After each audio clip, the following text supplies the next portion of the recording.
despite him confirming that his close friend Jerry Bushocha, who was kidnapped for ransom over a year ago, was involved in narcotics and drug manufacturing.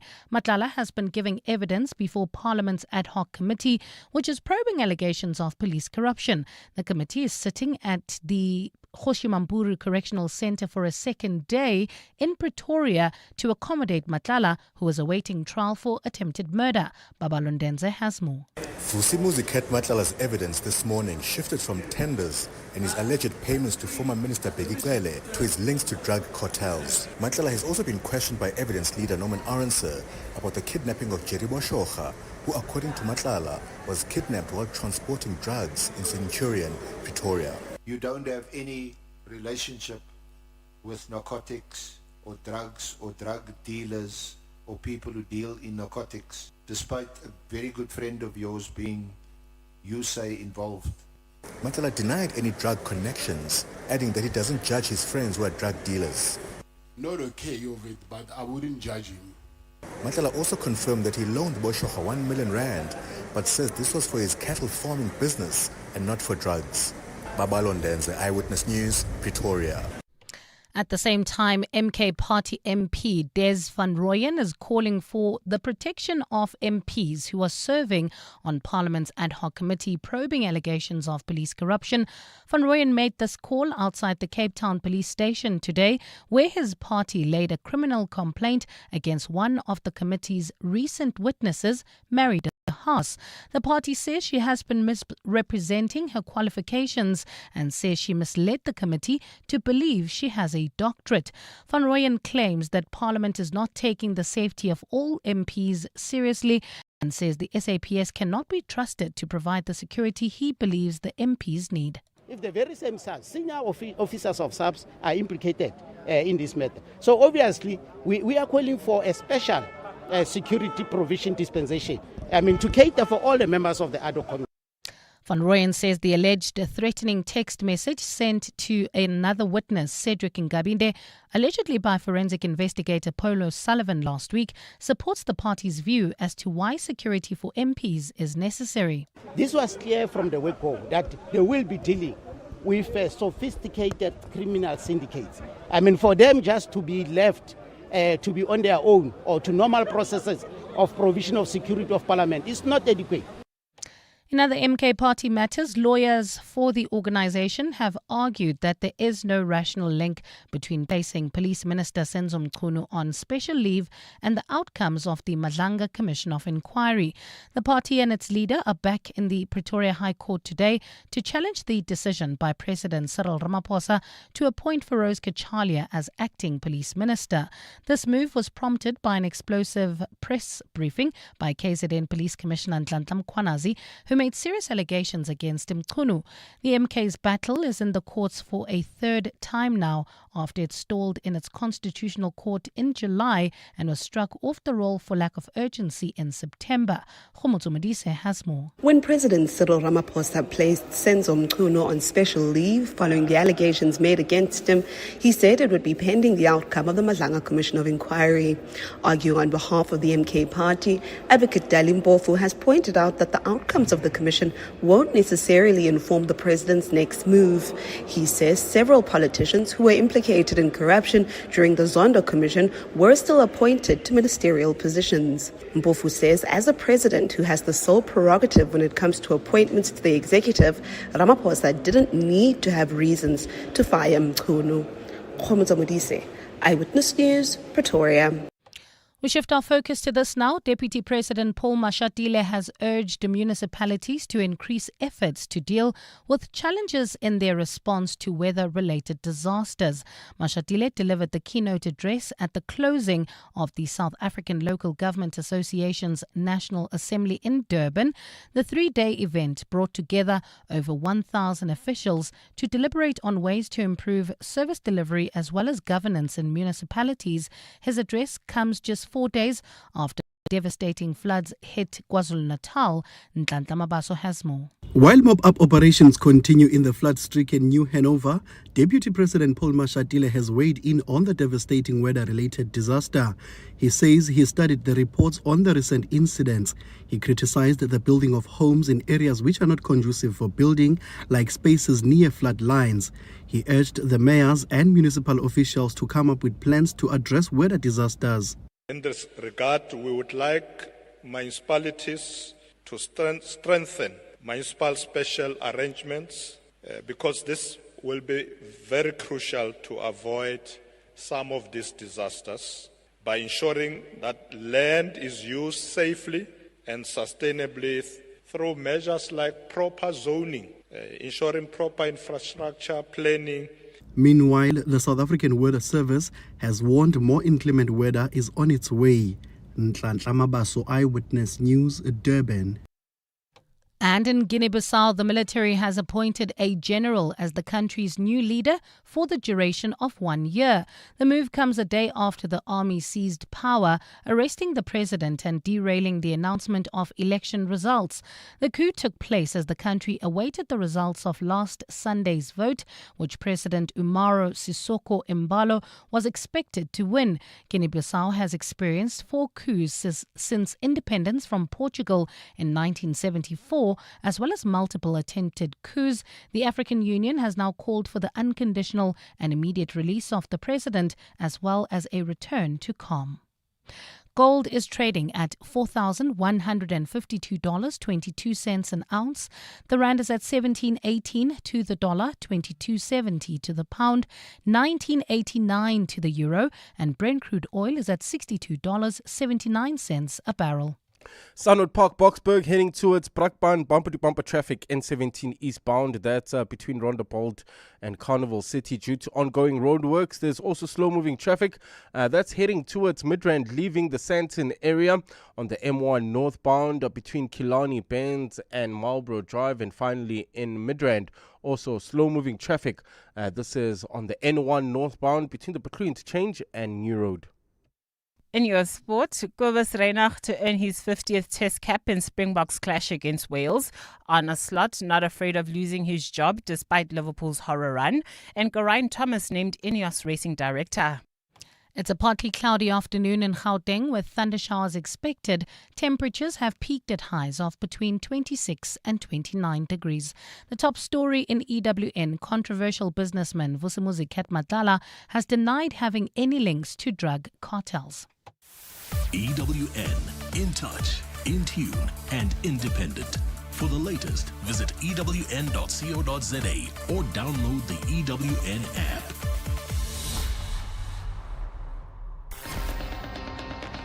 You're with John Perlman on 702. Streaming on the Prime Media Plus app, DSTV channel 856, 92.7 and 106 FM.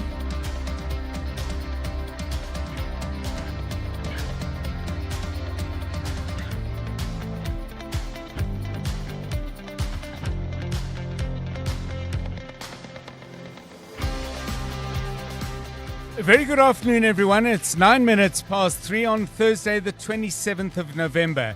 This is 702 Drive with me, John Perlman. Wherever you're listening to us in 702 land, welcome to the show. You know, the first time I ever read about Vusimuzi Ketmatala was when the News 24 journalist Jeff Wicks wrote about his dealings with government, including a massive multi-million rand contract to supply health services to the South African Police Service. With Mr. Matlala still facing questions today, we thought we'd get Jeff to take stock of what the man has said so far. We'll do that after 5. Some other stuff we're covering. Coming back to the criminal justice system, 6 names have been shortlisted to head up the National Prosecuting Authority. Any good candidates among them? It is, after all, a crucial position. We'll get the views of Lawson Naidu, head of the Council for the Advancement of the South African Constitution, CASAC. They always look very closely at these processes.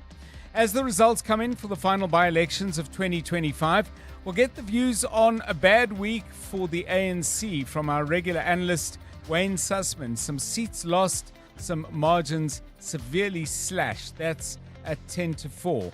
And for those of you out there who are gardeners or involved in looking after other people's gardens, when is rain too much rain? I know that when it's too dry, it's a problem, but the skies have been opening up regularly and with great force of late. We'll get a sense of that when we look at our regular look. We do our regular look at the place where you live. We call it your house, your home. That's at 10 to 5.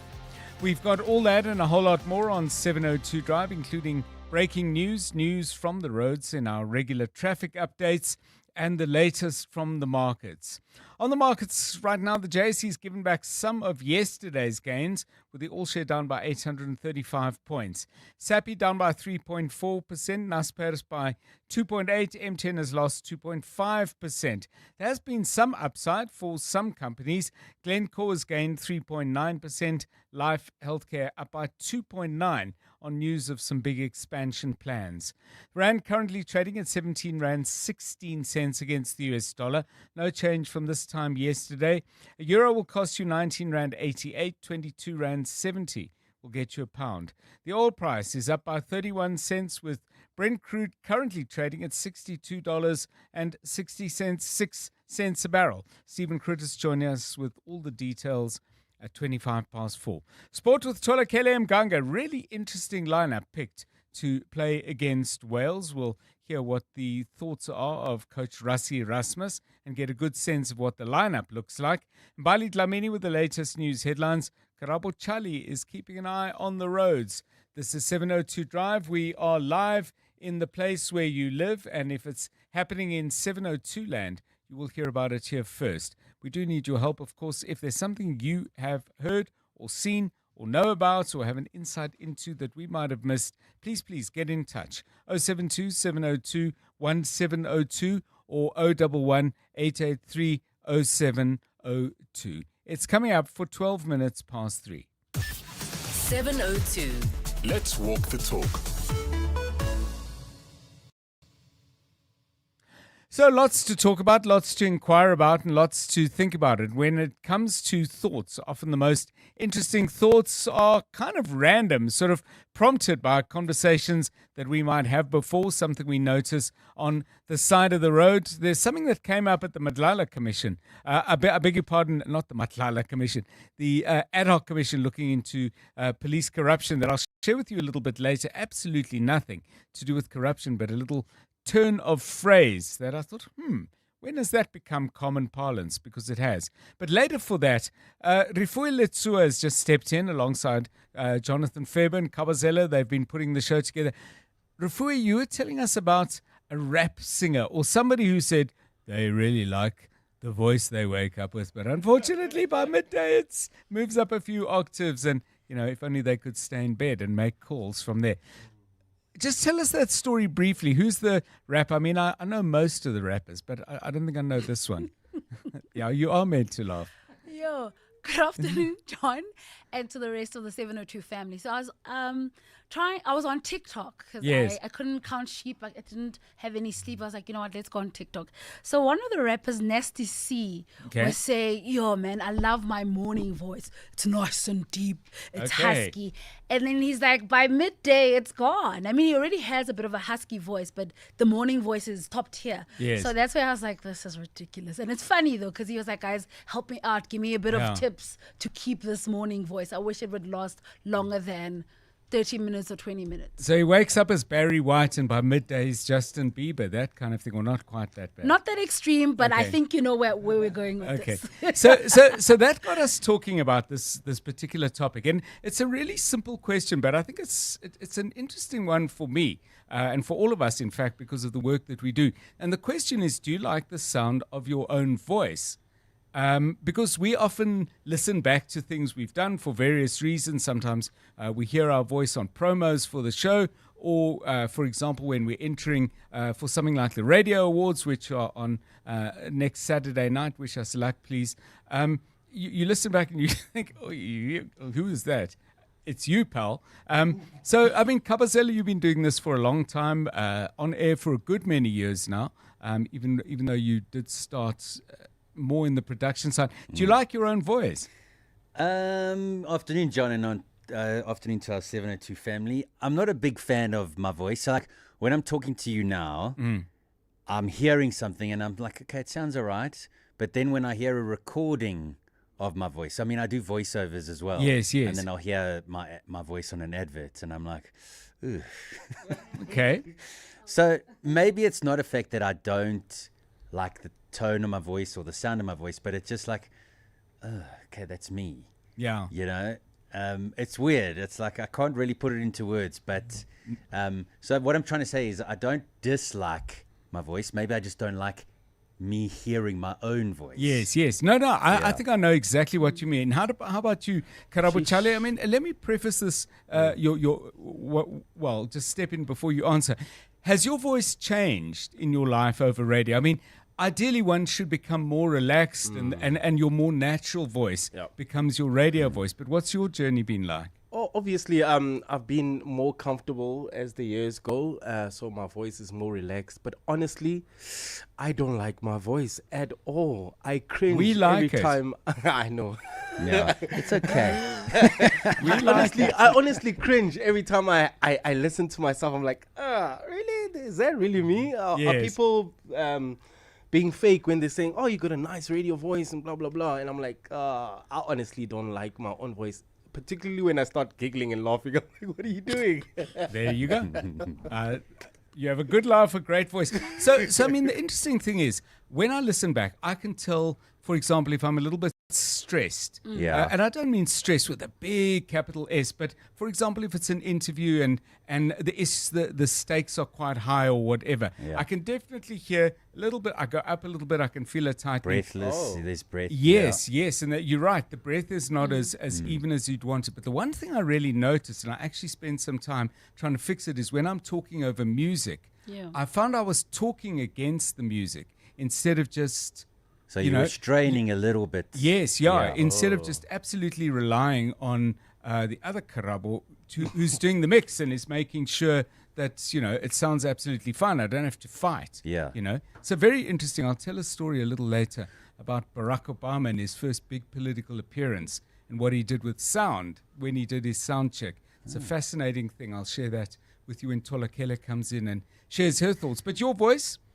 And also, I mean, like that rapper Nasty C was talking about, is there a particular time of the day that you do think, oh, I wish my voice could stay like this? Yes. Obviously in the morning because you've just woken up, so it's your vocal cords probably haven't loosened a bit. Yes.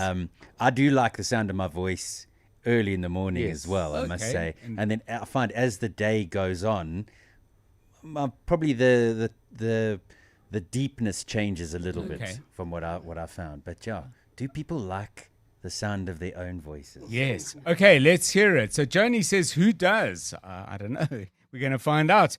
This is who does. Mandla says, like it. I love it, buddy.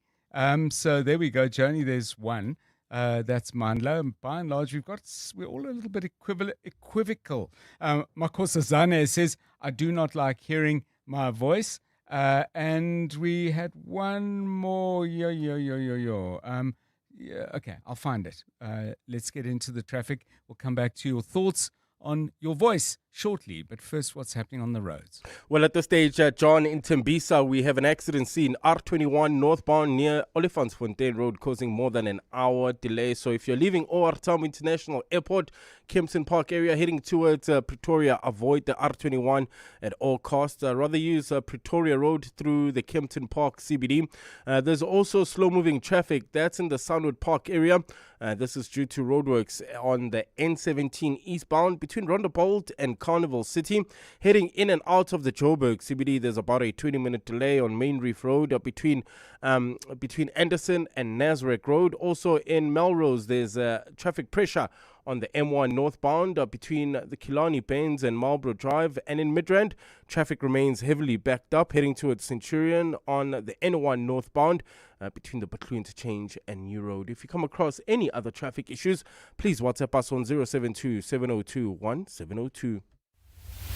Clement Maniatella. Weekday mornings, 9 to 12. 9 to 12. The other thing that he says on his social media post is that, and I quote here, we're going to stop all payments and subsidies to South Africa effective immediately. Do you have any idea, as the South African government, what he's referring to here? We're not quite sure what subsidies and payments is referring to. There was some kind of change of heart in terms of funding health programs, albeit at a much more lower level than there was before. And so maybe that's what he's referring to. But be that as it may, whatever subsidies or payments he imagines, that does not mean that South Africa's sovereignty is for sale. Vincent Magwenya, presidency spokesperson. Clement Manyatela. 9 to 12 on 702.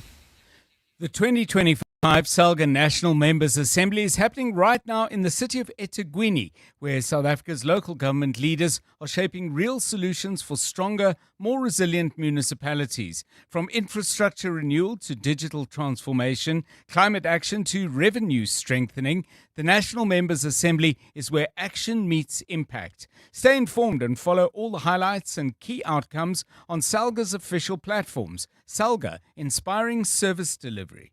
10 years ago, Illuma Capital set out with one goal: to help people like you build a legacy for tomorrow. Through personalized strategies and unwavering dedication, we've been instrumental in helping our clients achieve their financial dreams, whether it's securing retirement, growing wealth, or planning for the unexpected. For a decade, we've been trusted to guide your financial journey with expertise and care. Visit illuma.co.za today. Illuma Capital is a licensed FSP. T's and C's apply. Ask yourself, what matters most? Is it being there for their first steps and still around for their first dance? Knowing you're not just covered, but cared for. Bonitas goes beyond benefits and claims. We're in your corner for what matters most. Bonitas, medical aid for South Africa. Voted #1 medical aid in the Ask Africa Orange Index Awards for the second year running. Visit bonitas.co.za and find your plan. Do you suffer from heartburn and hyperacidity? To relieve heartburn for the whole day and night with one tablet, a potent once-a-day treatment which was previously prescription only is now available over the counter. Ask your pharmacist for an over-the-counter, long-lasting heartburn treatment. Brought to you by Sandoz. In a world where markets move fast, confidence isn't a luxury, it's a necessity. Prime XBT is empowering a new generation of traders with a next-level trading experience that puts control back where it belongs, in your hands. Catch 702 in conversation with Prime XBT this week on The Money Show with Stephen Curtis as they unpack their seamless integrated trading platform. Discover how they're redefining what's possible for traders through knowledge, cutting-edge technology and trust. Don't miss it. Prime XBT, empowering traders to succeed on 702. Trade responsibly. Trading comes with risk. You're with John Perlman on 702. Let's walk the talk. Well, let's deal with one of the big diplomatic stories now. US President Donald Trump, on his Truth Social platform, has said that South Africa will, in block capitals, not be receiving an invitation to the 2026 G20, which will be hosted in the great city of Miami, Florida next year. He goes on to say, South Africa has demonstrated to the world they are not a country worthy of membership anywhere. Let's look into this then with Peter Fabricius. He is a writer and commentator on international relations. You can see his work on the Daily Maverick site and in other places as well. Peter, very good afternoon to you and welcome to the show. Is invitation to the G20 summit or any other part of the G20's business in the gift of the country that is the president in any way, shape or form? Yeah, that's not absolutely clear. I mean, the G20 doesn't really have any written rules, but the general feeling seems to be that from people I speak to that you can only actually either admit or expel a member by consensus of all the other, all members. Yeah. So, yeah. Yeah. So I mean, that would seem to make a great deal of sense. I mean, I would have thought if somebody's president for a year, you wouldn't want to give them those kinds of absolute powers. Yeah. But in the end, this won't be a rules-based issue. I would have thought it will be a political issue. What do you think is the likely reaction of the other members? I mean, I wouldn't expect people to say much now because, it's almost a year away and so much can happen. But if this is still the view of the US as we get closer to Summit 2026, would you anticipate that other countries will push back and for us? Yeah, this is a big question actually, because one can imagine that certain countries would and some wouldn't, and then there's quite a lot of in between. I mean, South Africa got a huge amount of support from most countries at its own summit last weekend. But what's a bit worrying is that Trump is in effect asking countries, other G20 member countries, to choose between the US and South Africa, and that's quite a difficult choice. I mean, given the power of the US and the power to harm or help your economy, So it's a little bit unclear. I mean, I got the impression talking to some diplomats and writing that story today in the Maverick that they were waiting for some sort of guidance from their capitals. I noticed the German ambassador, though, said South Africa belongs at the table, so he seemed to be sticking his neck out a bit. But, it's still it is going to have to be deliberated on, I think, by countries' capitals. Could an issue like this get dragged in as a make-weight in other diplomatic wrangles going on? I mean, I would have thought, probably not something like Ukraine and Russia and the efforts of various parties to end that war, but maybe in bilateral stuff where, countries trying to get their wine across a U.S. border at a lower tariff. The Americans might say, well, what are you going to give us? You did not back us when we took a stand against the South African regime, for example. Yeah, and as we know, that's the so-called transactional approach that Trump takes to international relations. So it's quid pro quo, and you scratch my back, I'll scratch yours, kind of thing. So that is the danger for countries, I mean, one can't imagine, without being too sort of dramatic or melodramatic about this, that it could be quite a divisive issue in the G20. Could even be, one could imagine maximally that it could even cause some sort of split, because some countries might say you can't do that to South Africa. If you do, we're not coming to the summit. Others might say it's, that's not our problem, and the show goes on, and America's too important. So it's quite tricky. By the way, in terms of the timing, what's not clear to me yet.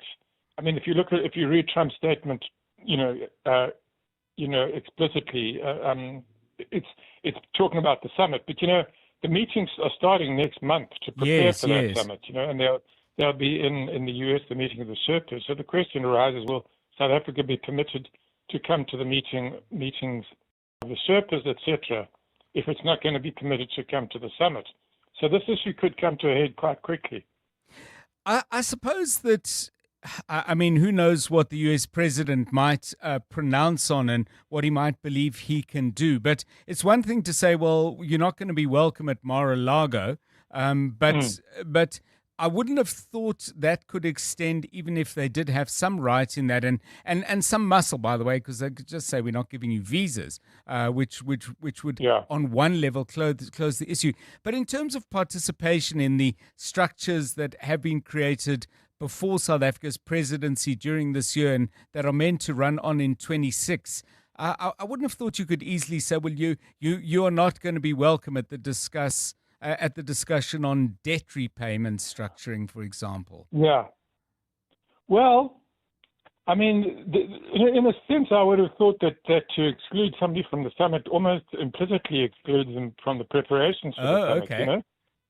But I could be wrong. And I mean, I don't know whether Trump thinks these things through very deeply before he fires off these things in the middle of the night, So it may be that his advisors might talk him down to some more reasonable position, but really, I mean, that's going to be something to watch quite closely. Does our Sherpa go off to Washington, I presume, in a couple of weeks' time to attend the first meeting where the whole sort of structure of meetings and everything leading up to the summit is discussed? That could be quite a moment of illumination about where the things. Yes. Peter, just a final one. I mean, part of the statement or the post by the US president. He says, we're going to stop all payments and subsidies to them effective immediately. Do you have any idea what those payments and subsidies might be, including those that, I don't know what hasn't been cut already when a machete was taken, for example, to some of the PEPFAR stuff?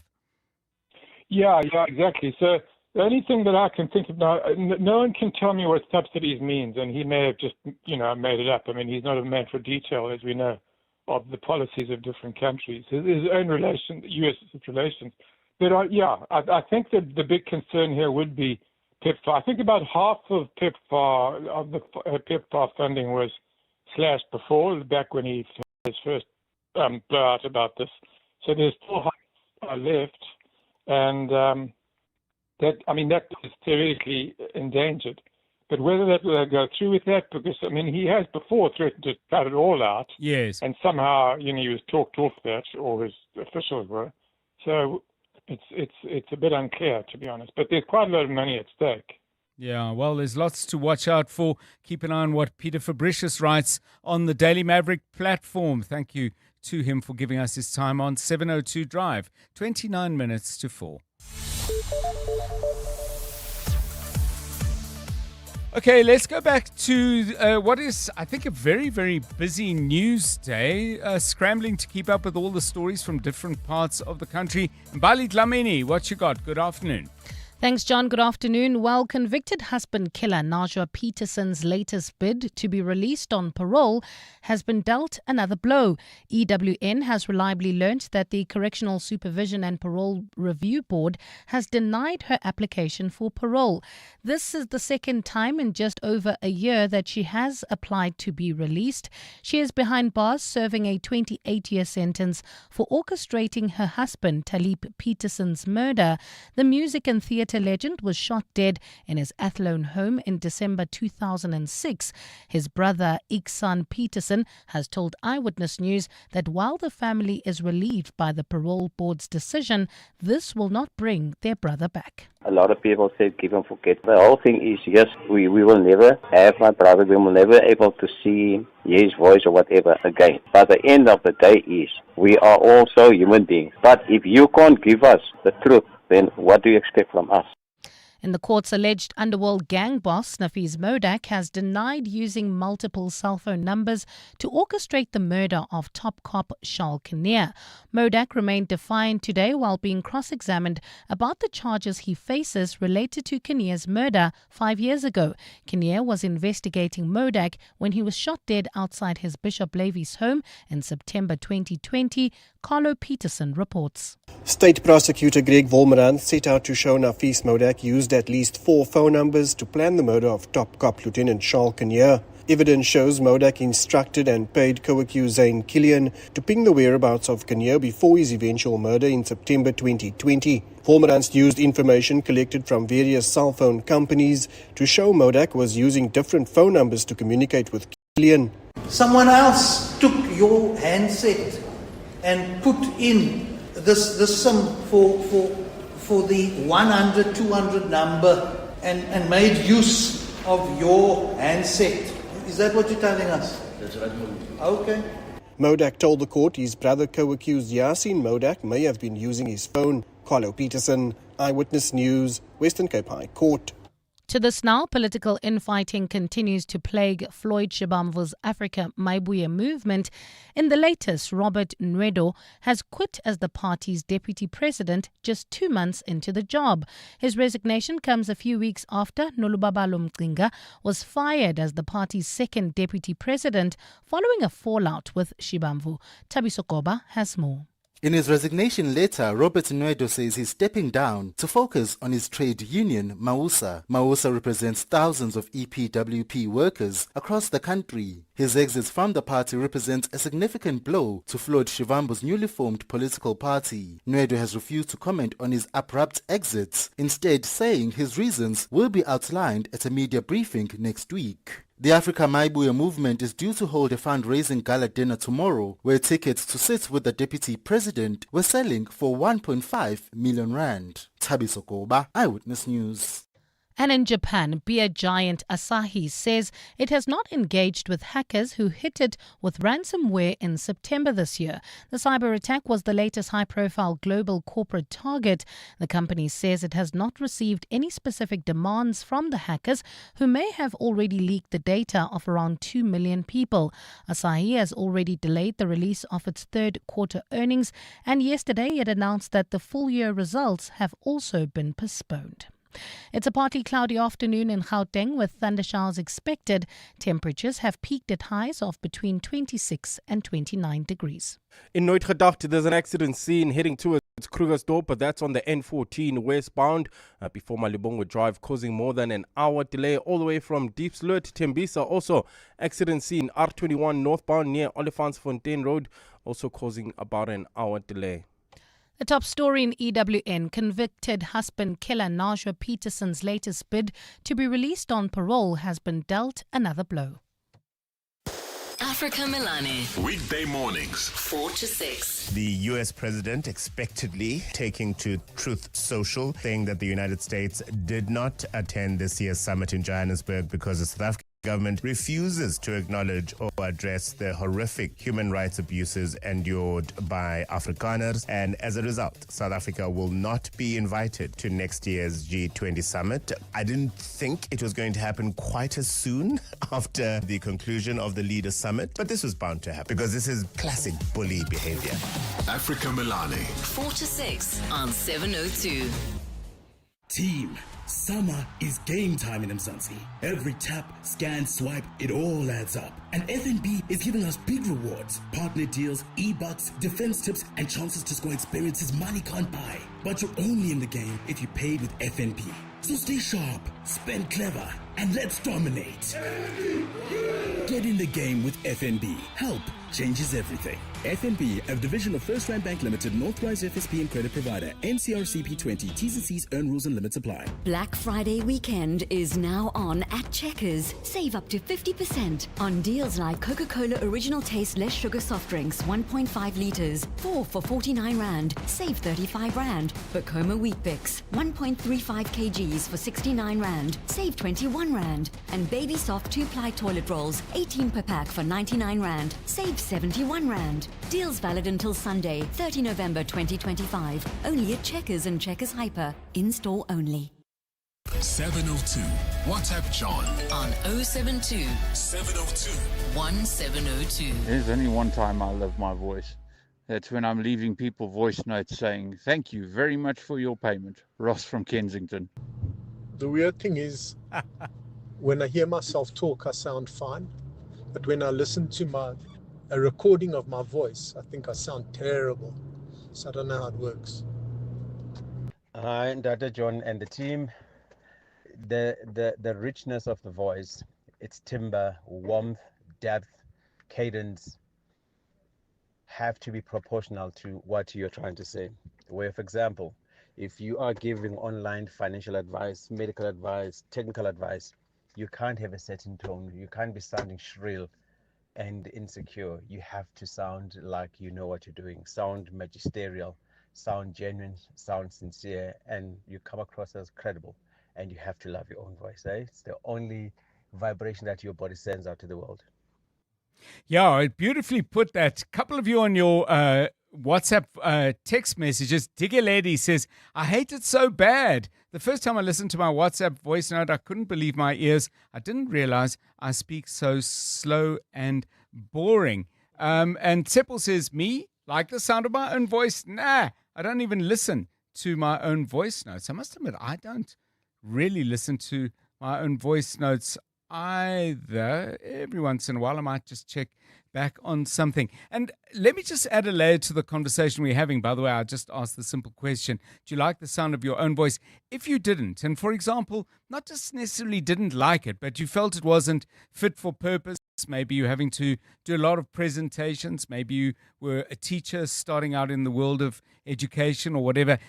Did you ever do anything about it, and how did that go? That'd be a nice thing to hear about from you as well. So a story on that, if you have one, please, 072 702 1702, 20 to 4. EWN Sport. So lots of changes to the Springbok team that plays Wales from the team that plays Ireland last week. Tolakele Mganga has that story and the coach's comments as well. Good afternoon. Afternoon, John. And Rassie Erasmus has made 9 changes to the Springbok team to play Wales on Saturday, which also marks their final test of the year. Kobus Reinach will earn his 50th cap, while 7 players, including captain Siya Kolisi and Sasha Feinberg Mgomezulu, retain their places in the starting lineup following last week's win over Ireland.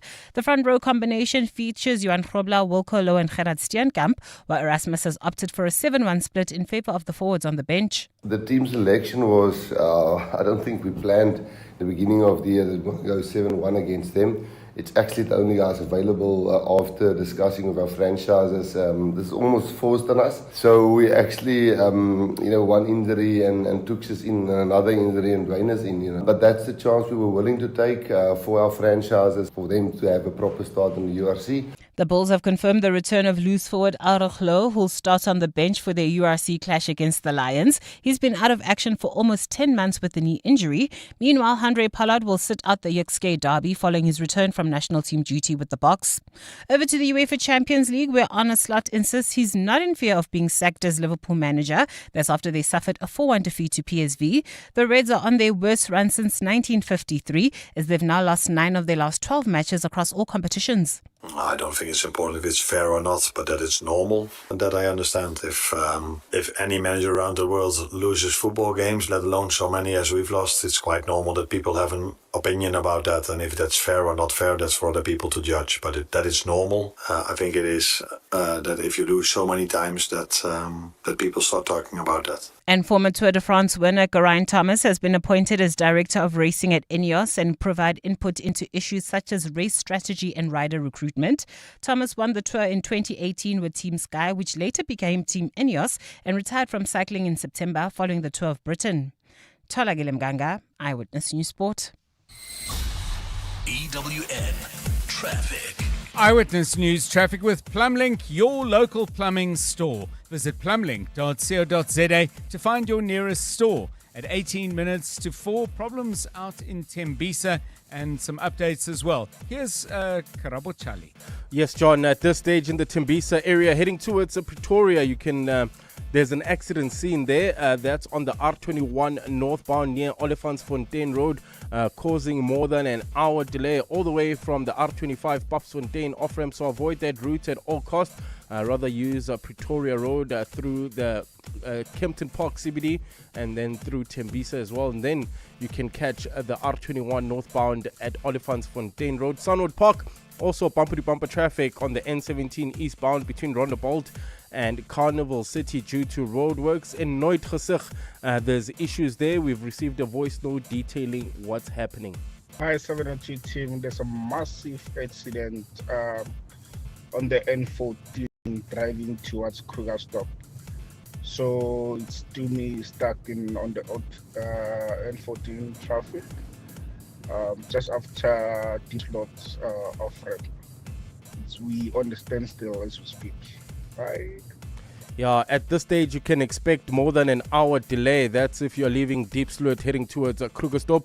The best option is to get off the R114 as an alternative. Hopefully that will save you some time. There's also delays in the Joburg CBD. While that's heading in and out of the Joburg CBD, expect about a 20-minute delay. Main Reef Road between Anderson and Main Reef Road. There's also slow-moving traffic in the Melrose area. That's heading towards Sandton on the M1 northbound between Killarney Bends and Marlborough Drive.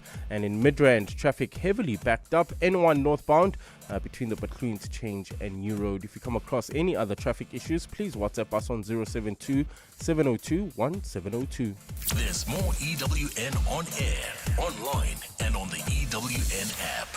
If it's plumbing, you'll find it at Plumlink, South Africa's largest plumbing retailer. From pipes, fittings, geysers, and baths to basins, taps, tools, and accessories, we've got it all. With more than 10,000 quality products at the right price and over 150 stores nationwide, there's always a Plumlink near you, ready to help with expert advice and unbeatable value. Find your nearest branch today at plumlink.coza. Plumlink, your local plumbing store. You're with John Perlman on 702. Let's walk the talk.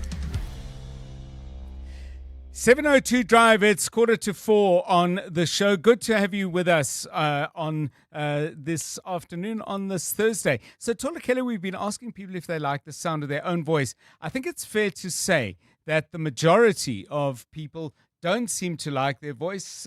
Fatu says, my WhatsApp voice notes depress me. This one, Kunedi, I cringe at my own voice notes. Daphne breaks the pattern and says, I love my voice. You, of course, share your voice and the contents of your study of sport with huge numbers of people every day, every week. But you like your own voice?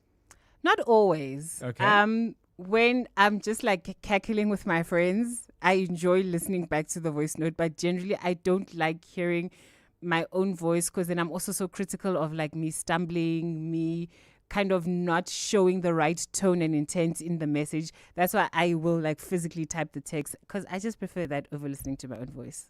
Do you find that when you hear recorded versions of your voice that it does sound different to what you expected? I don't know, by the way, if there's sound engineers out there or people who work maybe in advertising and do recordings of people doing radio ads or anything like that. Is this a thing? I don't know enough about the technology, but do you find there's a gap between one and the other? I do, because I feel like the voice that I used to chat to myself with versus the voice that everybody hears. Yes, Two different people. And I'm like, who is that?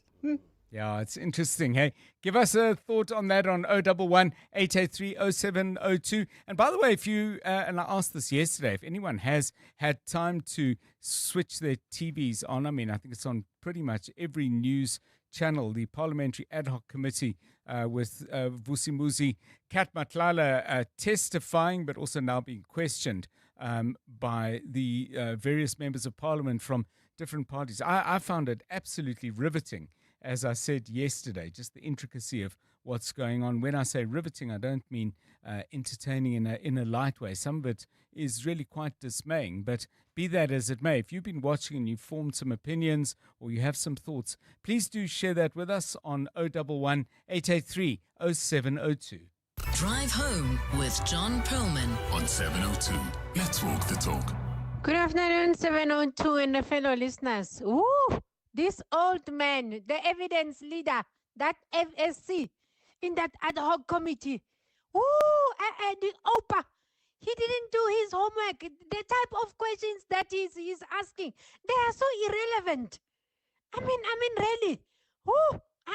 He just needs to go home and just retire. Because, I mean, we have more young people, who can be able to ask those pertinent questions that will demonstrate that they've done their homework. The guy, he's like he's singing a lullaby. No, the man must go home. He must just go and retire. Yeah, I do have to wonder, by the way, and thank you for that, whether you and I are watching the same thing. I mean, it would help if you send us another note or send it to me as a text. What are the pertinent questions that weren't asked? I mean, this is not a press conference. This is akin to a court of law. I think the preparation of the SC has been really quite exemplary. Norman Arendse and accompanied by his second chair, Ms. Zikalala. This is the way you unpack these matters in a court of law. You will very rarely in a court of law say, Mr. Perlman, did you kill your wife? I mean, they may ask you that at some point. This is the layering of question after question after question. Trust me, he did his homework. Whether you like his style is another matter, but the characterization of the SC in this particular committee is unprepared and rambling and singing lullabies. I've no idea. We must have been watching completely different things. And if I sound emphatic about that, I think it's because that's the way I feel. Anyone else? It's 11 minutes to 4. John Perlman on 702. 3 to 6 p.m. Let's pay some attention now to the last round of by-elections for this year. I always say this by way of introduction. When we look at by-elections, we look at trends and we look at things unfolding. We don't necessarily regard these as having absolute 100% predictive value. There's no doubt about it that in this final week of by-elections, the ANC has been given a lot of food for thought. And some of the food is going to require a great deal of chewing with possibly a high degree of difficulty swallowing as they get further in the process, because the ANC's not done well at all, and this has been a pattern in more than one part of the country. Our regular analyst on the subject is Wayne Sussman. Wayne, a very good afternoon to you. I don't know where you want to start. I mean, in some places the ANC lost seats they held. Maybe we should start with those and then go on to others where they may have retained a seat, but the numbers would be pretty scary despite the fact that they got a medal. Thank you, John. That's perfectly fine. Let's then start in KwaZulu-Natal. We know, and we've discussed this a lot on the show, that Umkhonto weSizwe have failed to replicate what they achieved in 2024. Well, yesterday they had an emphatic victory in an ANC seat in Mandeni municipality, which is by the Tugela River mouth. It's their second successive win in the Mandeni municipality, but they won over 60% of the vote, and the ANC vote share, John, falling from 65% to 30%.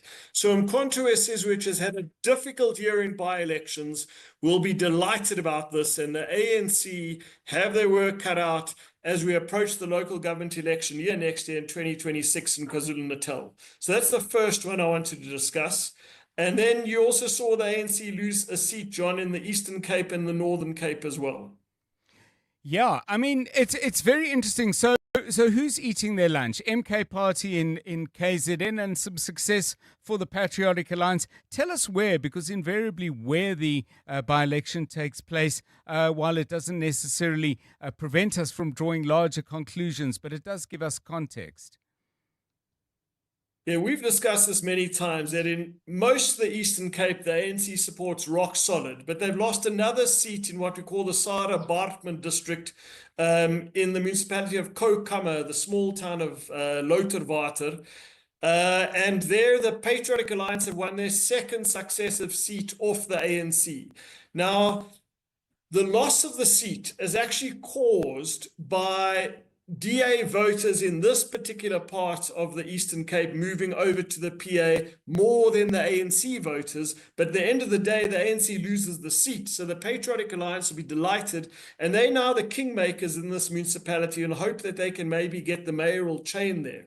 And then we go, John, this is a fascinating result. We go to the confluence of the Vaal and the Orange River to Douglas in the Northern Cape. We actually also had a by-election there a few weeks ago. And here, an independent candidate, and just to go back very quickly, in 2021, an independent grouping in the town of Douglas came together, and they didn't have time to form a party, and they ran as a loose group of independents. And this grouping has continued, and they smashed the ANC in a traditional ANC stronghold, winning just under half of the vote. The ANC's vote share falling from 56% to 25%. And here the independents can now take over this municipality with the DA and possibly the Freedom Front. So you're seeing the ANC lose in KwaZulu-Natal seats, Northern Cape, and then in the Eastern Cape.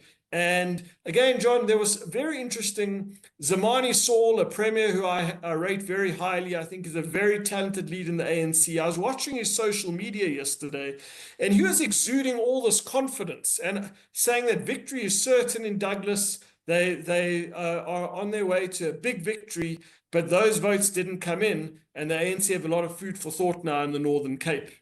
So, Wayne, unless there's something else you want to highlight from this week's results, a thought, because this is the last time we'll chat in 2025.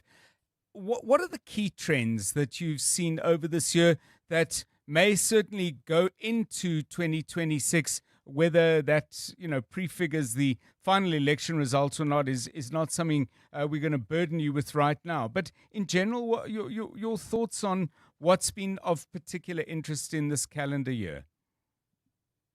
John, just two very quick results, and then I'll answer that question. Right. Because I want to come to Gauteng, but before we come to Gauteng, in Makhanda, in Makhana municipality, formerly Grahamstown, in a traditional ANC stronghold of the township of Fingo, again, you saw the ANC fall from 67% to 50%.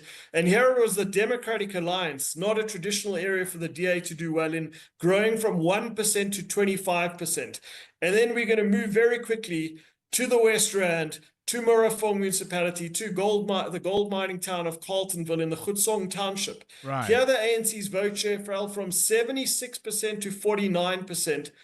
The EFF growing from 9% to 20%, Action SA growing, just coming in with 16%. So I want to bring those in quickly because what we saw last night was ANC's vote share going all over the place. And that would worry them, that it's not necessarily going in one direction where they can employ a strategy to stop those losses. It went all over the political map last night. But I think, and this, by the way, sorry to disappoint all those who are sick of election, there's still 2 more rounds, including one key by-election, Ekurhuleni. But I think you've seen the PA continue to do well. That's been a consistent theme of this year, right. Taking ANC votes and DA votes. And KwaZulu-Natal's a bit all over the place, John, but now we're seeing MK finish the year strong. And I suppose just finally a thought on by-elections themselves from you, Wayne. Because you so often you can get something that really is an acutely local phenomenon. For example, somebody who held a seat for a political party, that person's popular, but they may have either changed to another party or decided to run as an independent. All of that notwithstanding, though, what are the kind of key questions out of elections that party leaders ought to ask themselves? Well, are they able to get their voters to the poll? Are they able to attract new voters to their tables and put their cross by their ballot? And is there election day? So by-elections are also test runs for your election day. This is why last night was significant. It wasn't just one by-election. There were 8 by-elections in 4 provinces. And parties are going to be testing that election day machinery.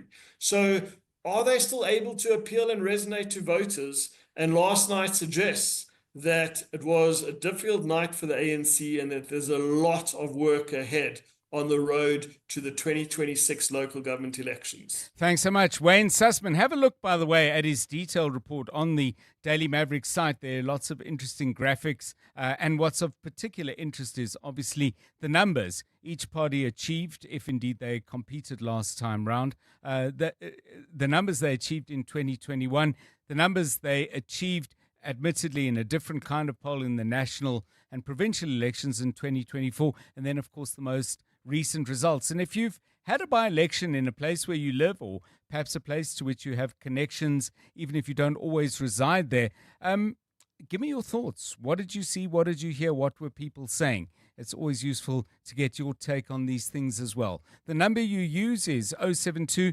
702 1702. It's 2 minutes now to 4. The Midday Report. Weekdays, 12 to 1. Kat Matlala, he's rude. He comes across very rude. What else does he have to do? He's in prison. You'd think that he'd make time for this inquiry. Kat Matlala going through his evidence there. Kat Matlala is not rude. He's assertive. He's an African man. That's how African men are. People like to hide behind group identities even when it's unnecessary. There's nothing about Africanness or being a man that determines how one person decides to behave. The Midday Report with Mandy Wiener. 12 to 1 on 702. 702. South African Airways Black Friday deals have landed. For a limited time only, get up to 35% off SAA flights. Whether you're planning a quick break to Mauritius, visiting loved ones in Perth, Australia, or booking your next big adventure in Brazil, Sao Paulo, this is your moment. The SAA Black Friday deal is available until the 30th of November. Book now at flysaa.com or contact your nearest travel agent.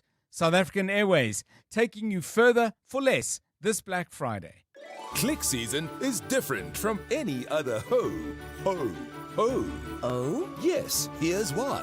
Mix and match any 3 festive gifts with a purple sticker. Oh. And get the lowest one free.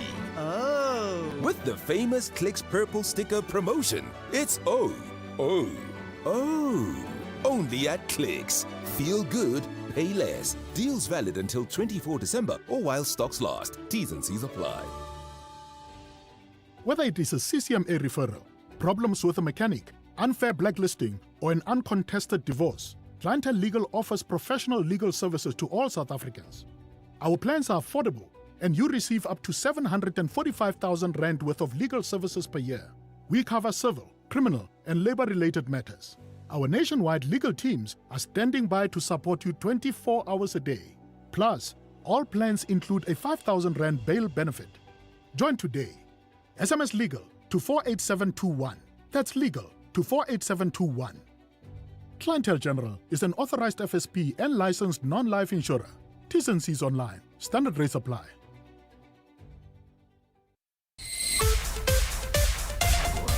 This is EWN. Family of slain Talib Peterson welcome a failed parole bid by his wife, and the MK party treads carefully around reports of Russian war recruits.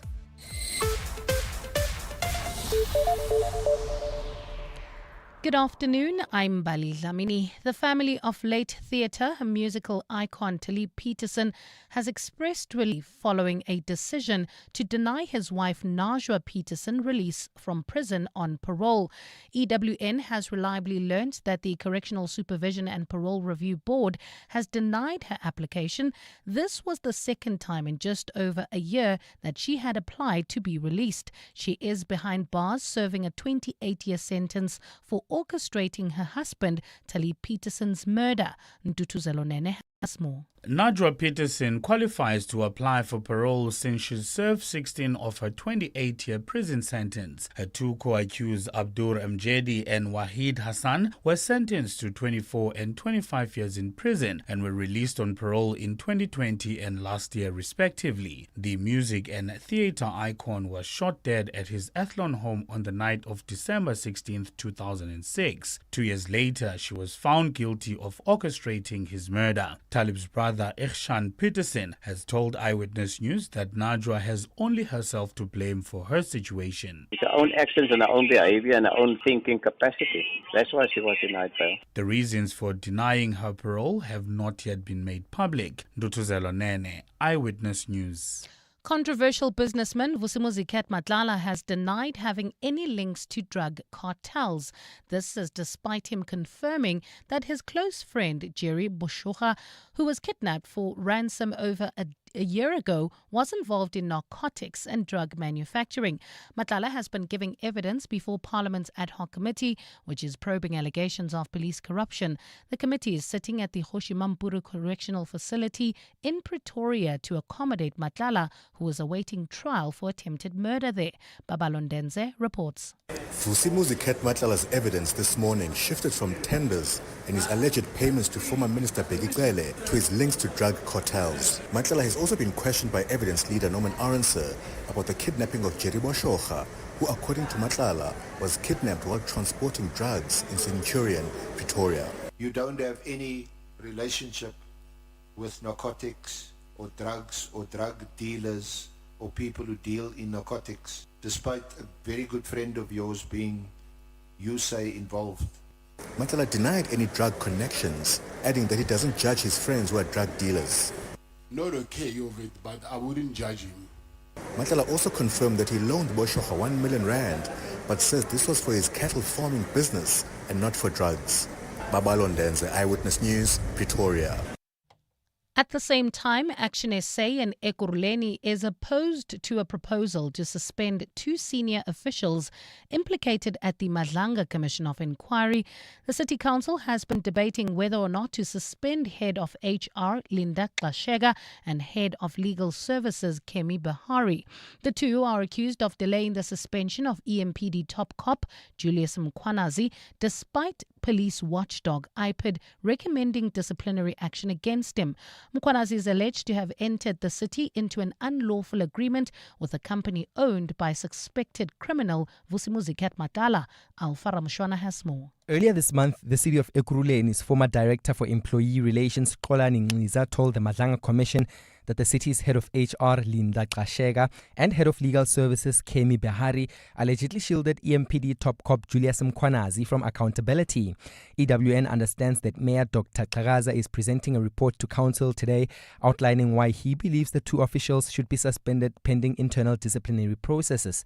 However, Action SA caucus leader Philip Dolo opposes their suspension, arguing that the move is politically driven. Action SA believes municipal institutions should operate independently, free from political interference and or cadre deployment, focusing solely on delivering services and fulfilling the municipal development mandate for the residents of Ekurhuleni. The two senior officials were given the opportunity to submit written representations explaining why they should not be suspended. Alpha Ramshwana, Eyewitness News. The Umkhonto weSizwe Party says the matter of 17 men who are allegedly in the front lines of the Russia-Ukraine war is a sensitive one that should be left to unfold legally. At the weekend, the older sister of MK Party Member of Parliament, Duduzile Zumasambudla, opened a criminal case against her, accusing her of luring the men into a dangerous situation. Earlier today, the DA also laid a criminal complaint against her, saying it wants the police to investigate Zumasambudla for human trafficking, providing foreign military assistance as well as fraud. Zumasambudla has denied the allegations against her and has since opened her own case against a man she claims was the real recruiter. MK Party spokesperson Nhlamulo Ndlela. By virtue of the fact that, there's a case that's been opened and that's been investigated by the Hawks, I think it's always better to allow that process to unfold. Comrade Dudu has, in this case, opened up a case of her own. I think she states categorically what is in there and what transpired. And let's also allow the diplomatic channels. Meanwhile, President Cyril Ramaphosa has also ordered an investigation into the circumstances which led to the recruitment of the men, who are mainly from KZN as well as the Eastern Cape. Further afield in Hong Kong, the death toll from a residential building fire has risen to 65, with over 250 others still missing. According to local media reports, flames are still visible in some of the affected units, well over 24 hours after the fire first broke out. It's understood renovations were underway at the building when the fire started, and the use of bamboo scaffolding may have contributed to its spread. Authorities have started investigating the cause of the blaze, which has been described as the worst in almost 80 years. Hong Kong authorities have also announced they will immediately start inspecting all housing estates which are undergoing major work following this latest disaster. Gold is trading at $4,152.24 an ounce. The rand is at 17.20 to the dollar, 22.71 to the pound, 19.89 to the euro, and Brent crude oil is at $62.79 a barrel. In Nooit Gedacht, there's an accident scene heading towards Krugersdorp. That's on the N14 westbound before Malibongo Drive, causing more than an hour delay all the way from Deep Sleuth. I understand that highway is currently closed off to traffic, so rather use the R114 as an alternative. Tembisa also accident scene R21 northbound near Olifantsfontein Road, causing about an hour delay all the way from the R25 Papsfontein off-ramp. In your sport, Kobus Reinach to earn his 50th Test cap in Springboks clash against Wales. Arne Slot not afraid of losing his job despite Liverpool's horror run. And Geraint Thomas named Ineos racing director. A cloudy Friday in store for Gauteng tomorrow, with widespread thundershowers expected. Johannesburg dropping to overnight lows of 15 degrees, peaking at a high of 20. Pretoria 16 and 21, and Vereeniging 15 and 21 degrees. The top story in EWN this hour: the family of late theatre and musical icon Talib Peterson has expressed relief following a decision to deny his wife Najwa Peterson release from jail on parole. EWN, in touch, in tune, and independent. For the latest, visit ewn.co.za or download the EWN app. 702. Drive home with John Perlman. John Perlman, 3 to 6 p.m. on 92.7 and 106 FM. Let's walk the talk. 7:02 Drive, it's 9 minutes past 4. Hope you've had a decent Thursday. I hope you've had an excellent Thursday, but decent will do well enough in my view as we get to the end of November, as we get to the end of the week, and we sort of tiptoe our way towards the end of the year. Do you like this time of year, or does it feel a little bit like limbo, where you're actually sort of struggling to work, but you realize that you're not quite ready to go on holiday yet? I quite like it, I must say. Got a sense of trying to wrap things up, finish them up, and even though you can't say, okay, 2024-5 all boxed and put away, but at least a sense of most of the things I wanted to get done, more or less done. More or less, I stress that word. One thing that is certainly not done is the ad hoc parliamentary committee still underway. The businessman Vusimuzi Matlala, I don't know how to describe him. He is a businessman. He is also standing trial for attempted murder, and that's why he's in the Kgosi Mampuru prison. But he's still testifying. He's got about another 50 minutes to go as various members of parliament put their questions to him. After 5, we'll look in some detail as to what's come out from his day and a half of being a witness so far. And we're going to do it in the company of News 24 investigative journalist Jeff Wicks.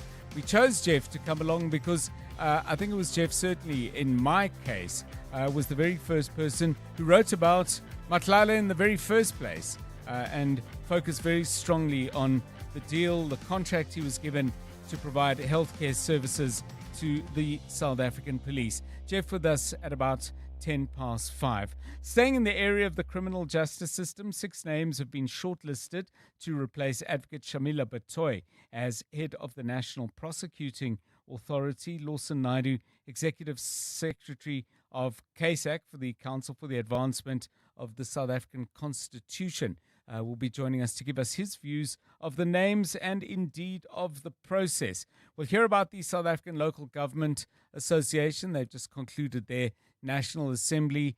I was going to say it's been a very bad year in many ways for municipal government, which you might say for many municipalities, it's a bad year most years. Local government is a real sore point in South African life. And we'll hear from Salga to find out exactly what decisions they have reached and what plans they have afoot for 2026. We can but hope they're plans that can be implemented. That's coming up at about 22 minutes past 4. It's 12 minutes past the hour. 702. WhatsApp John on 072 702 1702. Calling now with the OPA. I thought exactly the same thing, and I've been watching like this whole thing for like the last 2 months. That first guy, I don't know what his name is, that Opa that started this whole thing with Kat yesterday. He put me to sleep. I was like, come, let's get Glynis, let's get Cameron, let's get the rest of these Malema, let's get the rest of them asking questions, because he was confusing me. I was like, this isn't going anywhere. Good afternoon, John, and the listeners. So, a few years back, I noticed that I actually had the sound of my voice on recordings, be it voice note or a video. I didn't like it, and I used to be worried about that until I saw an article that actually said there was a scientific study that was done, and most people actually hate the sound of their voice. Even if there's absolutely nothing wrong with it, they just tend to hate the sound of their voice. So I was a bit at ease to think, oh, okay, so I'm not that crazy after all. Good afternoon, Dr. John and 702 listeners. Yes, most people, or 99%, do not like the sound of their voices because when you speak, you hear it in 2 ways, through the air and through the vibration or your bone structure and your skull and between. And that tends to be a little bit deeper. Whereas when you hear the recording only, you hear it through the air vibration, which sounds a little bit high-pitched and surprising because that's not what you are used to hearing. So that is the reason why people do not like it. Yeah, recorded voice. It sounds a little bit thin and high-pitched and weak. Thank you. Yeah, and thank you for that insight. By the way, 2 messages that both say similar things. Gabella says, no! And then the emojis are all like, no. And some people say they like my voice, says Gabella. And Mongezi says, I actually hate it, but for some reason, My clients love it. Just one more response. You know, I'm not a paid up member of the Norman Orense fan club, the SC who is leading evidence. But I do want to bat for the process, for people who are saying this is boring and it's going nowhere, and bring on the MPs and so on. The MPs have done an excellent job, by the way, in eliciting information and hammering for clarity. But the MPs have a very particular responsibility, and they have much lesser responsibility than the SC. The SC is required to take the witness through their statement and give them an opportunity to put their point of view.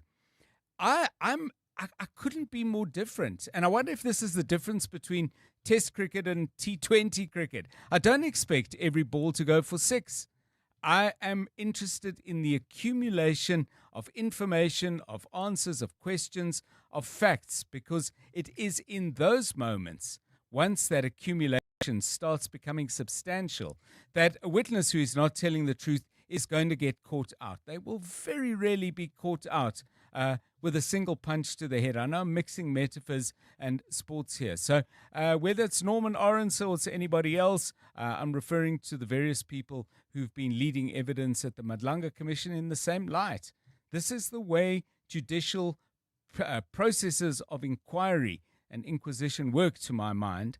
Don't find it boring at all. 16 minutes past 4. EWN Traffic.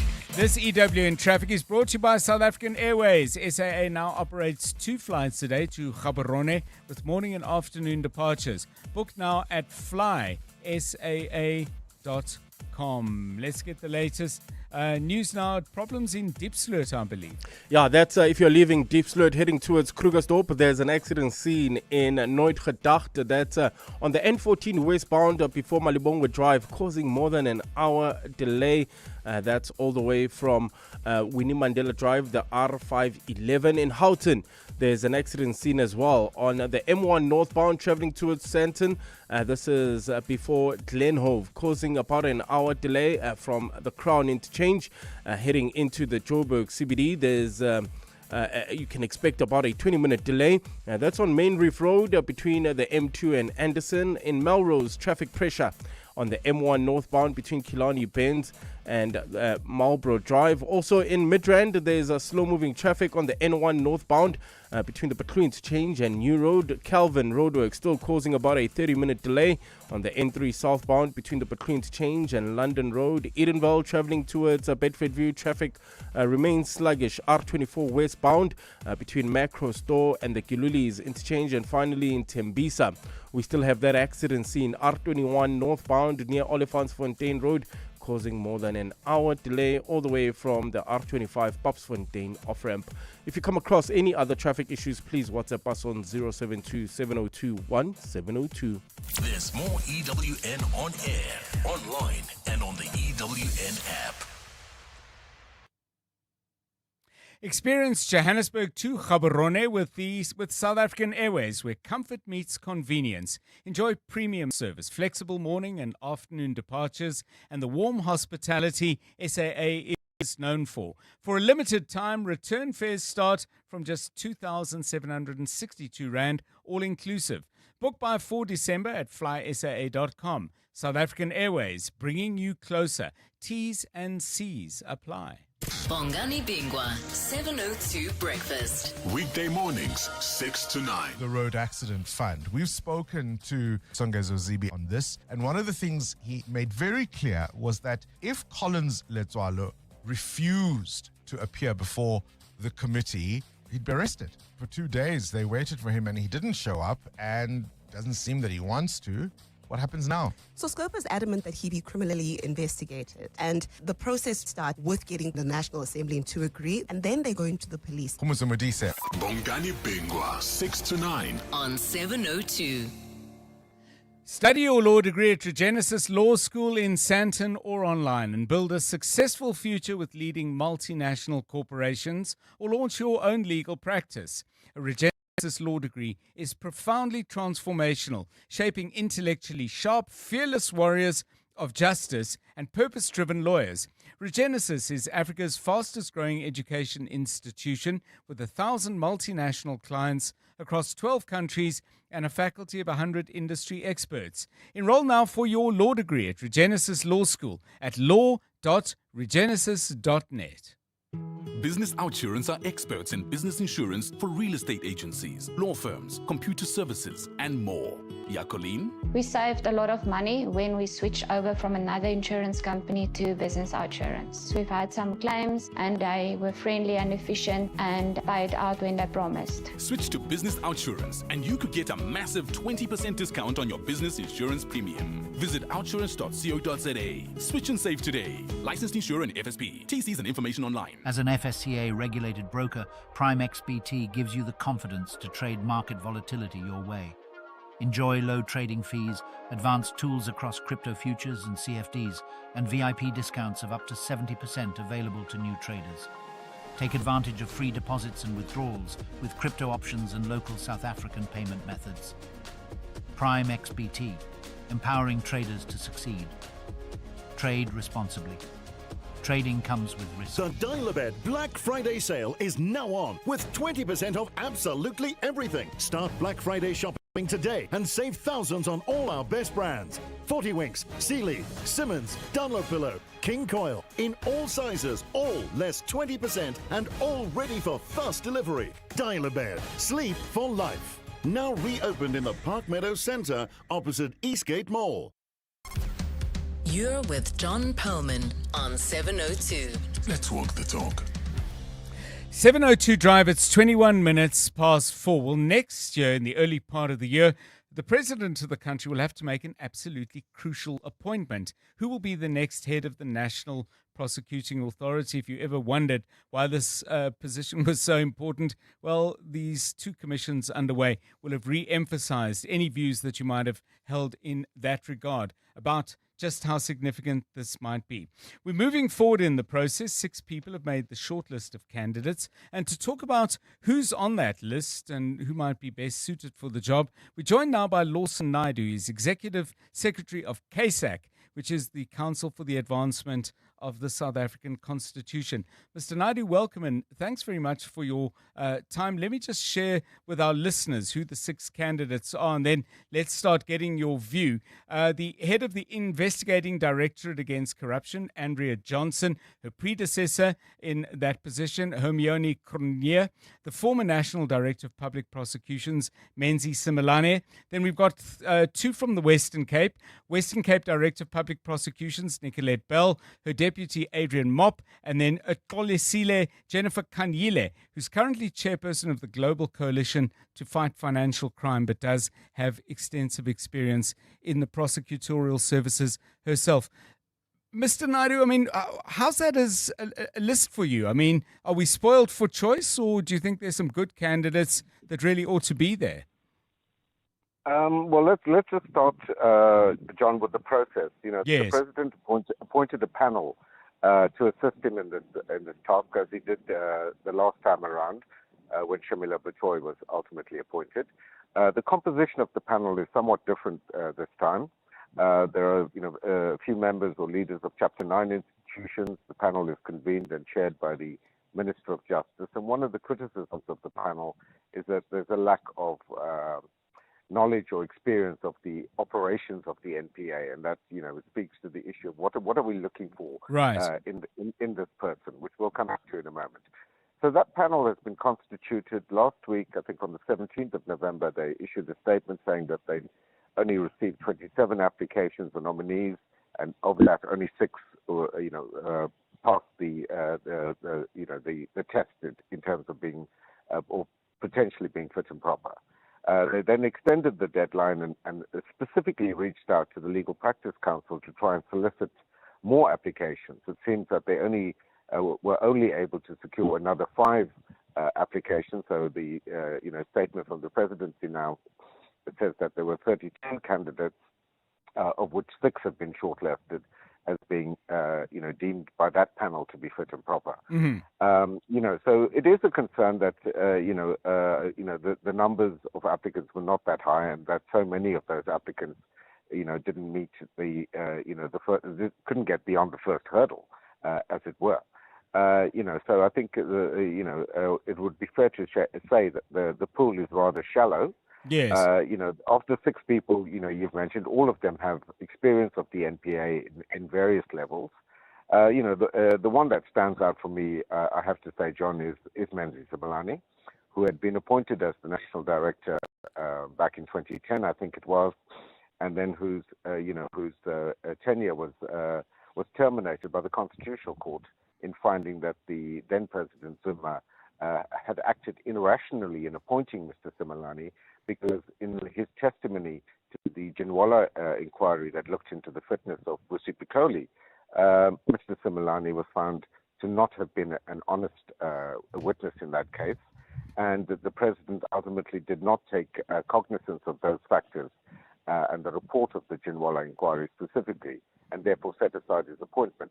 So, the question that has to be asked is how can someone whose integrity has been questioned by both the Ginwala inquiry and then subsequently by the Constitutional Court now be deemed to be someone who's worthy of consideration of that job from which he was removed by that court?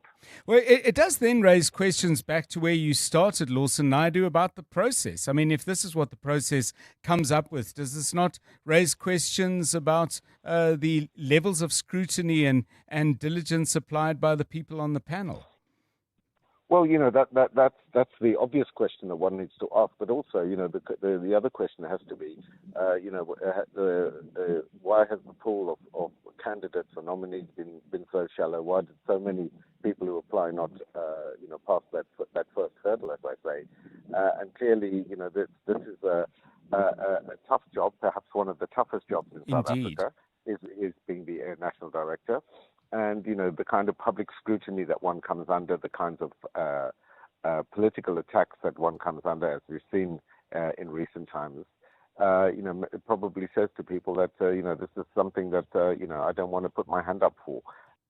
Thank you so much. Lawson Naidoo, Executive Secretary of CASAC. If you follow the law and have an interest in the prosecutorial system, I've given you the names if you need to check them out again. I'm sure they're available online, but give us your views on that. 011-883-0702. Drive home with John Perlman on 702. Let's walk the talk. As the 2025 Salga National Members Assembly enters its final stretch in eThekwini, the conversations at the Durban ICC are shifting from debate to direction. Over the past few days, municipal leaders from across the country have tackled the big questions: economic resilience and digital transformation, to climate readiness and strengthening municipal finances. And now, as the Assembly prepares to conclude, the focus turns to commitments, action plans and resolutions that will shape service delivery in the months ahead. Joining us on the line from the Durban ICC is Salga CEO, Mr. Sithole Mbanga. A very good afternoon to you, sir, and thank you very much for your time. Obviously, the National Assembly meets every single year, the National Members Assembly of Salga, and decisions are taken and priorities are set. What new has come out of 2025? Good afternoon. John, good afternoon, and thanks for giving us an opportunity to reflect on what's happening here in eThekwini. Let me just start with a small correction. So the National Members Assembly takes place twice within a period of 5 years. So it's almost like a biannual, it's almost like a biannual general meeting of all 257 municipalities who make up local government and are therefore members of the South African Local Government Association. I mean, and the premise from which we move in the conclusions that we're making of what we understand is happening in the local government sphere is that we are clear that the opportunity that is presented to us through the review of the local government paper is enabling us to look at the new generation of local government. We have had the first 25 to 30 years of democratizing local government, and we're entering into the next generation, which has to drive some of the implementation. As we appreciate that, we also recognize the fact that there are at least 4 big challenges that we are going to be handing over to this new generation of local government. The first one, those that are coming into local government responsibility are going to have to solve the poor political administrative interface. I just heard you in your previous segment with Lawson, you are referring to the same thing. So those are actually existent also in the local government sphere. Secondly, there is something in our sector, the ineffective utilization, if we put it like that, of financial resources. In fact, part and parcel of the problem that we have as local government is that we are literally supported by about 10% of what comes out of the national fiscus. Of course, there is additional that comes through grants, and you know the function of grants, sometimes they are difficult to unpack and they are conditionality and all of that. Number three, there is an acceptance on our part that there is a degeneration of infrastructure, and that contributes to poor service delivery. Now, if you combine the ineffective utilization of resources and the degeneration of infrastructure and look at the economic platform in which municipalities are functioning, the reality is that if those that are utilizing local government services are not paying for rates and taxes and all of that, it means municipalities are in trouble. The fourth and the last thing that we are moving from is the fact that the integrated delivery mechanism is not working as well as we would have wanted it to work. The integration, there's still a lot of siloed delivery between the three spheres of government, for instance. The intergovernmental relations system, we believe, can be improved further. And we also have to look at the allocation of functional roles. And I think those four things are basically the foundation of where we're moving on. Thanks, John. Thank you so much, Salga CEO Sithole Mbanga, right here on 702 Drive. EWN Business. Stephen Curtis giving some of the gains of yesterday back. How's the day looked so far? Yeah, indeed, John. I think that sums it up well. The JSE All Share down 1.09%, 110,647 points. Financials down 1.75%. Industrials down the same. Resources down 0.17%. Big day on the JSE, though, because of the listing of Cell C. Their opening share price, 26 Rand 50. They're at around sort of 26 Rand 46, 27 Rand 46, so they're up by nearly a Rand. If you put all that together, they're valued at around 9.2 billion Rand. John, the initial listing was thought to be around 12 billion Rand. So a little bit of a sort of lackluster debut. We'll speak to the CEO, though, and just ask him how he's feeling about it. He is talking up the future of Cell C in a big way. Tsogo Sun reporting their headline earnings per share up just 1%. Selling its stake in City Lodge says online gambling is growing strongly. Nampak's been up pretty strongly today. They've announced headline earnings per share are expected to be up by around 100%. And Africa Media Entertainment, they're the owners of MoneyWeb, among other things, reporting headline earnings per share up 15%. And then Life Healthcare also, their normalized earnings per share up by over 10% in the year to the end of September. They're expanding. We'll speak to their CEO on the Money Show as well.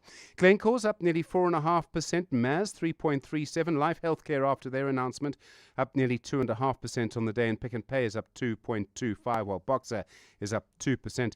Another tough day for MTN. They're actually down nearly 4% on the day. Naspers down 3.69%. Process, obviously, along with that, down 2.4% on the day. The US is closed. It's Thanksgiving, or also known as the day ahead of Black Friday. The gold price, $4,157.54 an ounce. Platinum, $1,597.10. Brent crude, $62.60. The rand to the dollar, 17.16. To the euro, 19.90.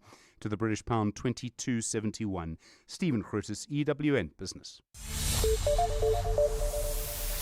Thanks, Stephen. 27 minutes to 5. News time. Here's Mbali Dlamini. Thanks, John. Good afternoon. Deputy President Paul Mashatile has urged municipalities to prioritize growing their local economies in a bid to improve governance as well as service delivery. Mashatile closed off the South African Local Government National Assembly, which was held in Durban. The event was attended by over 1,000 municipal officials, including mayors, councillors, policymakers and municipal stakeholders. He says local economies should not be neglected. Please continue to invest in township economies, foster partnerships with the private sector, empower local SMEs, and expand renewable energy projects. He added that municipalities must also invest in protecting their infrastructure to attract investors. Fostering public-private partnerships, investing in early warning systems, and updating infrastructure. The DA says it is regrettable that US President Donald Trump is attempting to exclude South Africa from the group of 20. In a social media post last night, Trump slammed President Cyril Ramaphosa's refusal to hand over the G20 presidency to a diplomat at the closing ceremony of the Leaders Summit on Sunday. Trump says South Africa will not be welcome in Florida next year. He's also ordered that all remaining funding to the country be stopped. The DA's international relations spokesperson Ryan Smith says as a multilateral organization, it's not the USA's prerogative to exclude any of the members. It is regrettable that this is the stance that Washington has taken, but I think it's very much in line with the Trump administration's approach to foreign policy. We know that President Trump is very against the multilateral rules-based order that the rest of the world engages in, certainly something that the DA is very supportive of, and that is their foreign policy decision that we will have to navigate as best we can. While the US could attempt to block South African delegates from attending next year's G20 meetings by denying or revoking visas, just last week the US cancelled the visa of former International Relations Minister Naledi Pandor after she returned from a trip to that country to meet with the organization Justice for All.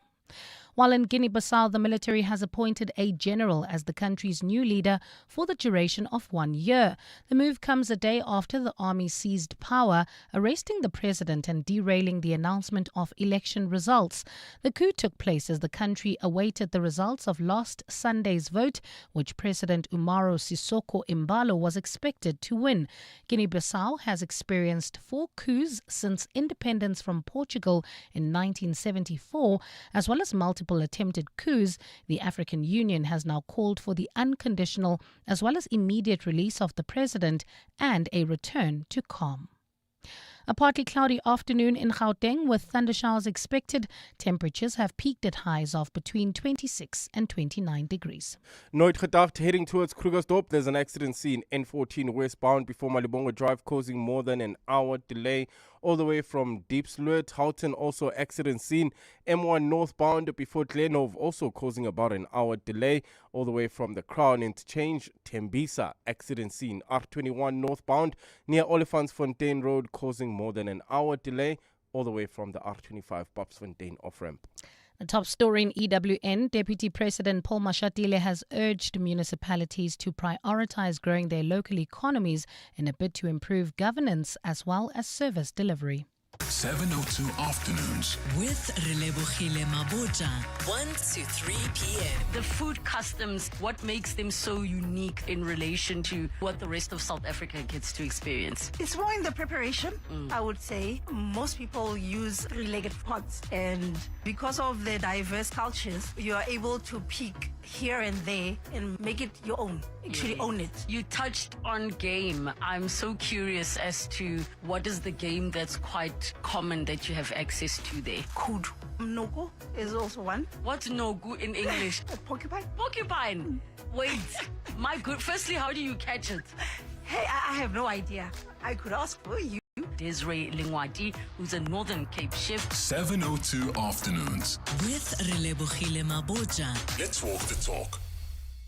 Before the future happens, it's discussed. For 10 years, Science Forum South Africa has opened the world of science to everyone, giving the public a seat at the table in shaping national priorities. Catch the Clement Manyatela Show, live from this year's Science Forum, happening at the CSIR ICC in Pretoria tomorrow. Tune in as we bring you the conversations that shape Africa's future, from health equity and climate resilience to technology that transforms everyday life, on 702. Kick off to glory with Hollywood Bets and Aziz Shege. Be in the game. Go full speed ahead with the epic competition. You stand to win a share of 4 million rand in cash and prizes, including an all-new Toyota Corolla Cross. Bet 10 rand or more on any soccer fixture or fixtures online or at your nearest branch. Live life in the fast lane. Bet now for your chance to score. T's and C's apply. Hollywood Sportsbook is a licensed betting operator. No persons under the age of 18 years are permitted to gamble. Winners know when to stop. South African Responsible Gambling Foundation toll-free counseling line 0800 006 008 or WhatsApp HELP to 076 675 0710. Scams are upgrading faster than your phone software, and Quishing, it's the latest update you don't want. Quishing? Fake QR codes that send you to unsafe sites. For one scan, they've got your details. I just scanned one at the airport. Scanning random stickers in 2025. Brave move. Close that browser window. Scams can happen anywhere. Stay alert, and if you're unsure, contact ABSA on 0860 557 557. Protect your money. Protect your story. ABSA, your story matters. An authorized financial services provider. After more than 50 sold-out shows, Universe on Stage is back with their new show, The Black Hole Symphony, performed live with the Johannesburg Philharmonic Orchestra and conducted by Daniel Boyko. This breathtaking, one-of-a-kind exploration of music, science, and cinematic visuals is a symphonic journey to one of nature's greatest enigmas, the black hole. It takes place for 3 performances only, from 27 to 29 November at the Wits Linde Auditorium. Tickets available at Web Tickets. 702. WhatsApp John on 072 702 1702. Hi, John. I didn't like what this girl just said now. I mean, firstly, she hardly knows who this is Norman Arendse, an experienced lawyer. So she can't say he didn't do his homework and he's old. Age has got nothing to do with experience and education. That's why we still have very elderly people in the parliament. You mustn't just say that Arendse didn't do his homework. That guy has been arrested. He's kept 23 hours in a cell for attempted murder only. But his friend is outside the TK for multiple alleged murders, and he's out on bail. This justice system. This here. Hello, John. This is Kabele from Pretoria. I wouldn't say that Norman Arendse hasn't done his homework, but what I noticed during his cross-question is that he tends to be fascinated by, from time to time, fascinated by Mr. Matlala's lifestyle, where now he gets so fast, then it takes him out of course. For example, when Mr. Matlala indicated that he had 16 or 14 bodyguards, he was genuinely surprised to an extent that changed the course of his questioning. So that's my observation. He tends to be fascinated, and I don't know whether is it the right thing or not when it comes into legal work. Yeah, thanks for that. Sia, also critical of Norman Arendse. SC says he's off his game. It's bad. He doesn't ask direct questions. Where he does ask questions, it's like he is just asking for his own curiosity, not to make a point. He should see what other evidence leaders are doing. Do, Sia, please send me the names of evidence leaders that have particularly impressed you. I'd be keen to know, and then I'll have a look at them when they are next in action. I'm not going to go into my reasons for defending the way this commission is going about its business. Safe to say that I think this is how these inquiries work. Slow, methodical, piece by piece. You get the drama on the highlights on the news, but you don't often get it in the course of the inquiry. It is 17 minutes now to 5 o'clock. EWN Sport. So the team for Wales has been announced, and a very special day for one of the players. Tolakele Mganga has the details. Thanks so much, John. Rassie Erasmus has named his team to take on Wales in their final test of the year on Saturday and has made 9 changes from their clash against Ireland last week. Erasmus only had 24 players available for selection, with the majority released back to their clubs as the clash falls during a non-test window.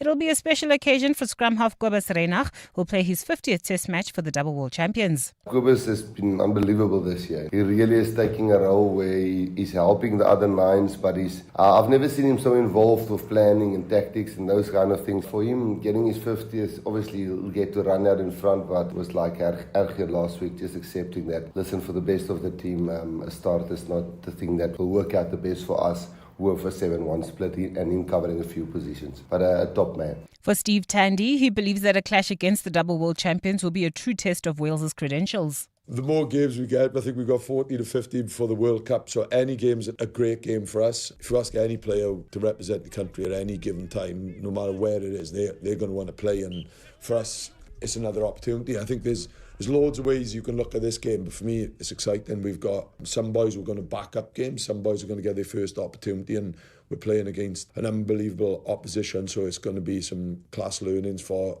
us as a team and also individuals. The Perth Stadium pitch that hosted the first Ashes Test has been rated as very good by the ICC, despite the game finishing inside 2 days. That's the highest possible rating under the governing body's 4-tier system and characterises the pitch as having good carry, limited sea movement and consistent bounce early in the match.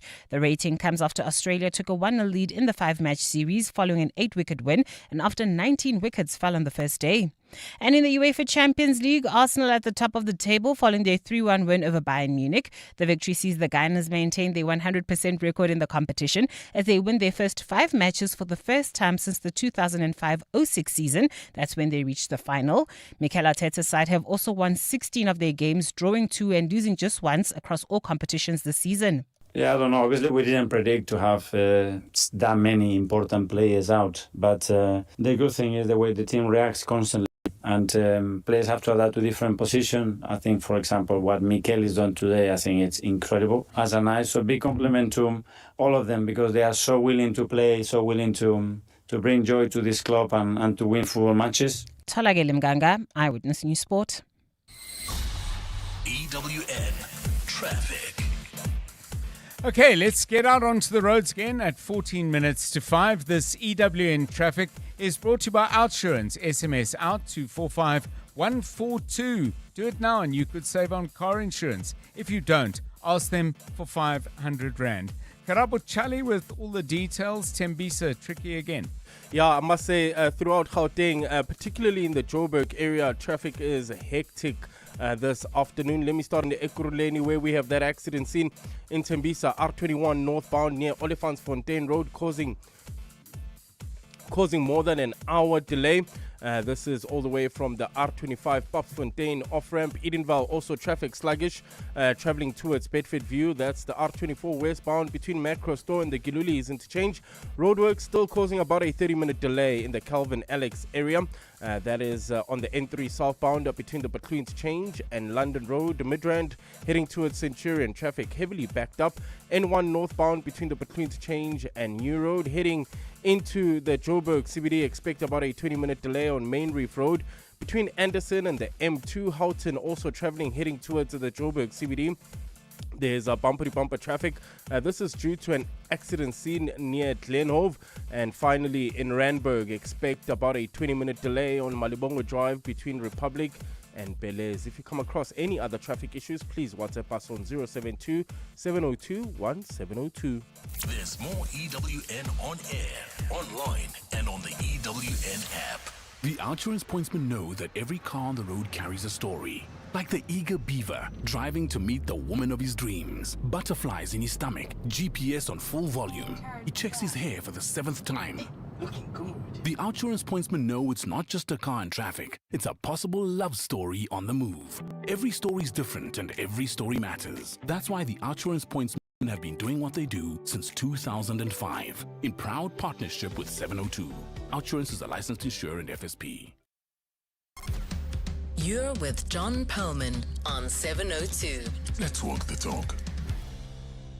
Still to come on 702 Drive, people who love their gardens will say, oh, when's the rain coming? But sometimes you can have too much rain, which can create some problems. Paul Fonk, gardening expert, will talk to us about that in our weekly feature, Your House, Your Home. That's coming up shortly on 702. We've got some great music for you in the last half an hour of the show. Before that, we'll chat to Jeff Wicks, News 24 investigative journalist, who I'm sure is busy watching the last 10-15 minutes or so of the questioning of Vusimuzi Katmatlala at Parliament's ad hoc committee, currently being questioned by EFF leader Julius Malema. It's 11 minutes to 5. John is on X. At John Perlman. So yesterday I had a fascinating chat with Stuart Hess, sports reporter, but particularly an expert on South African cricket at Times Live. And right at the end of it, because we were talking about how wonderful it was to see the Springboks win in India, and I just said to him, as a sports writer of many, many years, you would have had to sit through, because you can't leave as a cricket reporter. You've got to be there and cover literally every single ball. You must have had to sit through some awful days. And the only test match I've ever covered from the first ball to the last was in February 1997. We played Australia, and Australia made 628 for 8. But there was one day when they didn't lose a single wicket. The two batsmen, Steve Waugh and Greg Blewett, piled up a score of 385 for their partnership and then bowled South Africa out for 130. So what is my point? My point is simply this.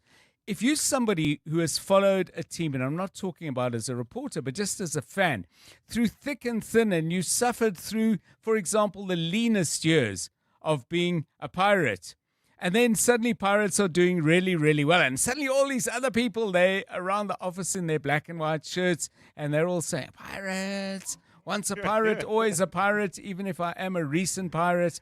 And they may well go away, some of them. If things start going badly, you could say the same about the Springboks before Rassie Erasmus. The previous coach won 11, lost 12, and drew 2. In other words, we lost more than we won. So the question is simply this. If you're a fan and a dyed-in-the-wool fan, are you entitled to be a little bit irritated with recent arrivals who not only love the team, but also often come with very pronounced opinions as to who should be picked, what the coach should do, and what they do wrong when the team disappoints them with what, even if it is a rare loss. Tolakele, you've been through the best as a Man United fan, and you've been through the worst, and there will be great times again. And will you be manning the door of the Man United fan club in your part of Joburg or Gauteng to say, not so fast, pal, where we never heard from you when times were bad? In the words of the bold man from the other club of the blue side of Manchester, Yes. who will be there no matter what. Yes, That's the yes. kind of United fan that I am. That's why it's so funny when people say, oh, you guys are losing. When we were winning, you guys were always complaining. Have your little moment now to enjoy Yes. the fact that my team is on a downward trend, because when we rise, we will rise completely. And even now with Bafana, I feel like there's a very special group of people that suffered through Bafana's trials Yes. and tribulations. Now that we've got AFCON and the World Cup coming up, everybody's coming out of the window to say, oh, this is my national... No, guys, we suffered with this national team. So do you ever feel inclined to think, because I can't imagine you saying it, you being as polite and dignified as you are, saying to people, hey, but out of this conversation, you need 4 or 5 more years before you can even have an opinion as to who should be picked in midfield? I judge silently. Because when I okay. go, interesting. Oh, okay. Watch out for that, Yes. Karabo, because I'm sure you can apply it to other things. When Tolakele Mganga goes, interesting, you know. How about you? Dyed-in-the-wool Pirates fan, do you get irritated? 100% I get really annoyed because, Pirates are doing so well these days and these few years, and I've got a colleague who's who confessed that he was a Chiefs supporter. Oh my goodness! Yeah, Yes. Karabo Tebele. I'm gonna expose him. He walks around wearing the shirt after every win now. Dude, and this guy said he converted in 2020, and I was like, dude, you're not a Pirates supporter. I don't take you seriously. All of a Sunday, because Pirates is doing well and Chiefs is actually, Hey, we won a trophy last season. Please.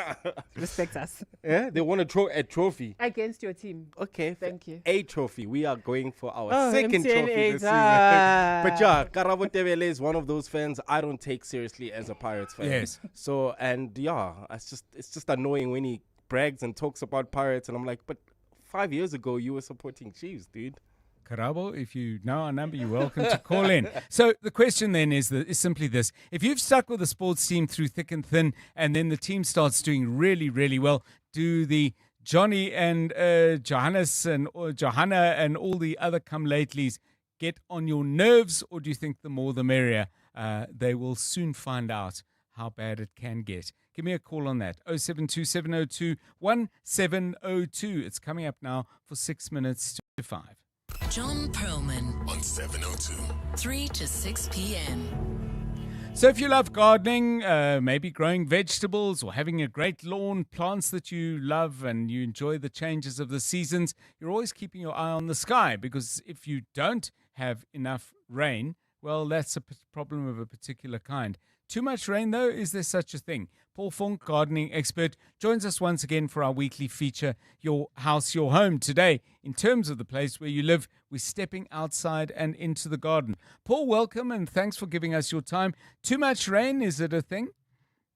Well, I wonder, John, good afternoon, and to the listeners. I think you read the be careful of drowning your plants. Right. I promise you, this cannot really happen in South Africa. There's no such thing as too much rain. I think concerned have very good rain. Not out of the ordinary. It's time in 9 years that we've exceeded 182 mils. And we currently at 192, but in 2022 we were 276, 2021 258. So it's not that much rain. Okay, trouble with Paul's line. We'll get him back, hopefully on a clearer one. Paul with some interesting points. He has already said no such thing as too much rain. You may have a view on that. 072-702-1702. In the last 24 hours, this is what's happened in your world. President Cyril Ramaphosa says as a founding member, South Africa cannot be excluded from the G20. His remarks come after an announcement last night by US President Donald Trump that South Africa is not invited to G20 events in Miami next year, and all remaining funding to the country is to be pulled immediately. This is Trump's retaliation against South Africa for its refusal to hand over the presidency of the group of 20 to a US diplomat over the weekend. EWN, in touch, in tune, and independent. Unbox up to 70% off with At Home this Black Friday. New deals and more styles have just been added. Get 25% off all bedding and inners, including Granny Goose. Plus, elevate your kitchen with up to 20% off all kitchenware, including 2,000 Rand off Sage appliances. Shop these exclusive deals in-store or online now on Bash for a limited time while stocks last. TFG rewards members only. T's and C's apply. At Home. Imagine more. Let's count backward. 5. Insurance. 4. Pineapple. 3. Insurance. 2. Pineapple. 1. You're under. Pineapple FSP 48650 is underwritten by Omart Insure Limited, a licensed non-life insurer and authorized FSP. Managing all your office communications, including incoming and outgoing calls at the same time, can be tough. Trust Telkom Business to simplify your communication lines. Perfect for any business looking to expand further with the ultimate unified communication solution. Get the fully installed hybrid PABX EMG100 system starting from just 599 Rand per month with an additional 10% off. This Black Friday, your business deserves the best. Visit telkom.co.za/business. T's and C's apply. Telkom Business. Possible begins here. John is on X. At John Perlman. Right, let's get back with Paul Funk. Paul, sorry about that, but the line really wasn't working for us. You were saying that no such thing as too much rain, and you were starting to give us some stats, I think, on rainfall. That's where we lost you. I wonder if you could give us those stats again and pick up your point. Good afternoon again. Okay, good afternoon, guys. November so far, we've had 192 mils, and the average is 182. So Okay. we're only just over average. Right. The problem, though, and this is only the fourth time that's happened in 9 years that we've had this much rain in November, but the greater problem for the garden is that there's not enough light and heat. So this is where plants do actually start drowning a little bit because they need a respite, and then they need light and heat to continue the growth cycle. So no such thing as too much water, but too much at one time is a potential issue. So, Paul, I've got this admittedly very dated memories of what seems probably a long time ago, that the pattern on the Highveld was hot days, late afternoon thunder showers, and then the heat you're talking about, just getting everything back in balance again. Are those days kind of gone, and do we need to plant with a different kind of rain pattern in mind? Yes, I think so. If we look at last year, we had almost a drought until December. So things were almost dying in the garden, and there was too much heat. Now there's not enough heat this season so far. Yes. But we are told that it's the ocean temperature that are at play here, and our dams are already full, and the prediction is higher than normal rainfall. So it is a bit of a concern. We have to admit that. Yeah. Thank you so much, Paul Font, gardening expert. Are you one of the keen gardeners who looks at the sky and wonders about the rain? I mean, you can water a garden. I'm not sure how you could heat it up. We need the sun for that. 702 Drive, Nkosana responding to our question about people who simply pick up on sports teams when they're doing well and disappear when things go badly, confirms what I said about the Springboks and says, the Boks used to break my heart so bad we even got beaten by Japan, by Italy too, by the way, in that run, and says, I knew that we just needed a good coach to turn around things. Nobody can stand with us now. 702 Drive, this Eyewitness News is brought to you by Checkers, the home of Black Friday, where you can save up to 50% this weekend. It's 5 o'clock. This is EWN. Ket Matlala distances himself from some links to Brown Mokgotsi, and the SA government condemns a coup in Guinea-Bissau.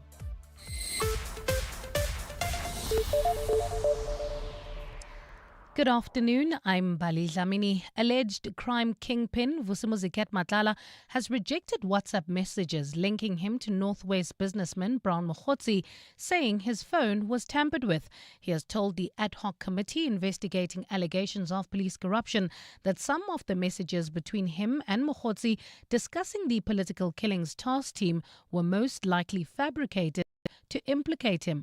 Matlala made the claims while giving evidence before the committee, which is sitting at the Hoshimamburu Correctional Centre in Pretoria. Babalondense reports.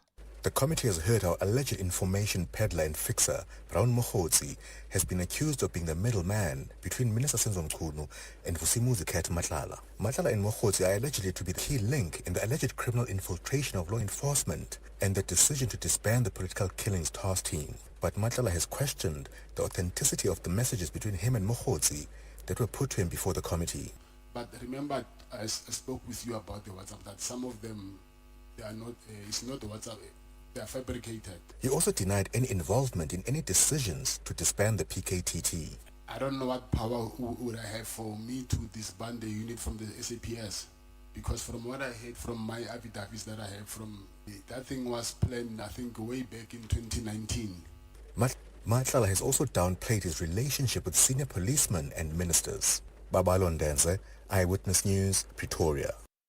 The Special Investigating Unit has identified at least 15 officials from the Gauteng Health Department who are allegedly implicated in facilitating the looting of tenders at the Tembisa Hospital. The medical facility fell victim to well-organized syndicates which looted over 2 billion rand, a scheme first uncovered by the late whistleblower Babita Deokaran. The SIU announced today that it has recovered more than 13 million rand from a Tembisa Hospital employee who is alleged to have received kickbacks from other service providers. SIU spokesperson Kaiser Khanyago says the 15 officials identified were involved in activities including money laundering, collusion and bid rigging in connection with medical tenders. These individuals abuse their position throughout the procurement process to benefit these service providers and enrich themselves.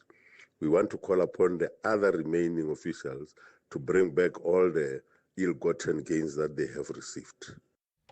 The family of late theatre and musical icon Talib Peterson has expressed relief following a decision to deny his wife Najwa Peterson release from prison on parole. EWN has reliably learnt that the Correctional Supervision as well as Parole Review Board has denied her application. This was the second time in just over a year that she applied to be released. She is behind bars serving a 28-year sentence for orchestrating her husband Talib Peterson's murder.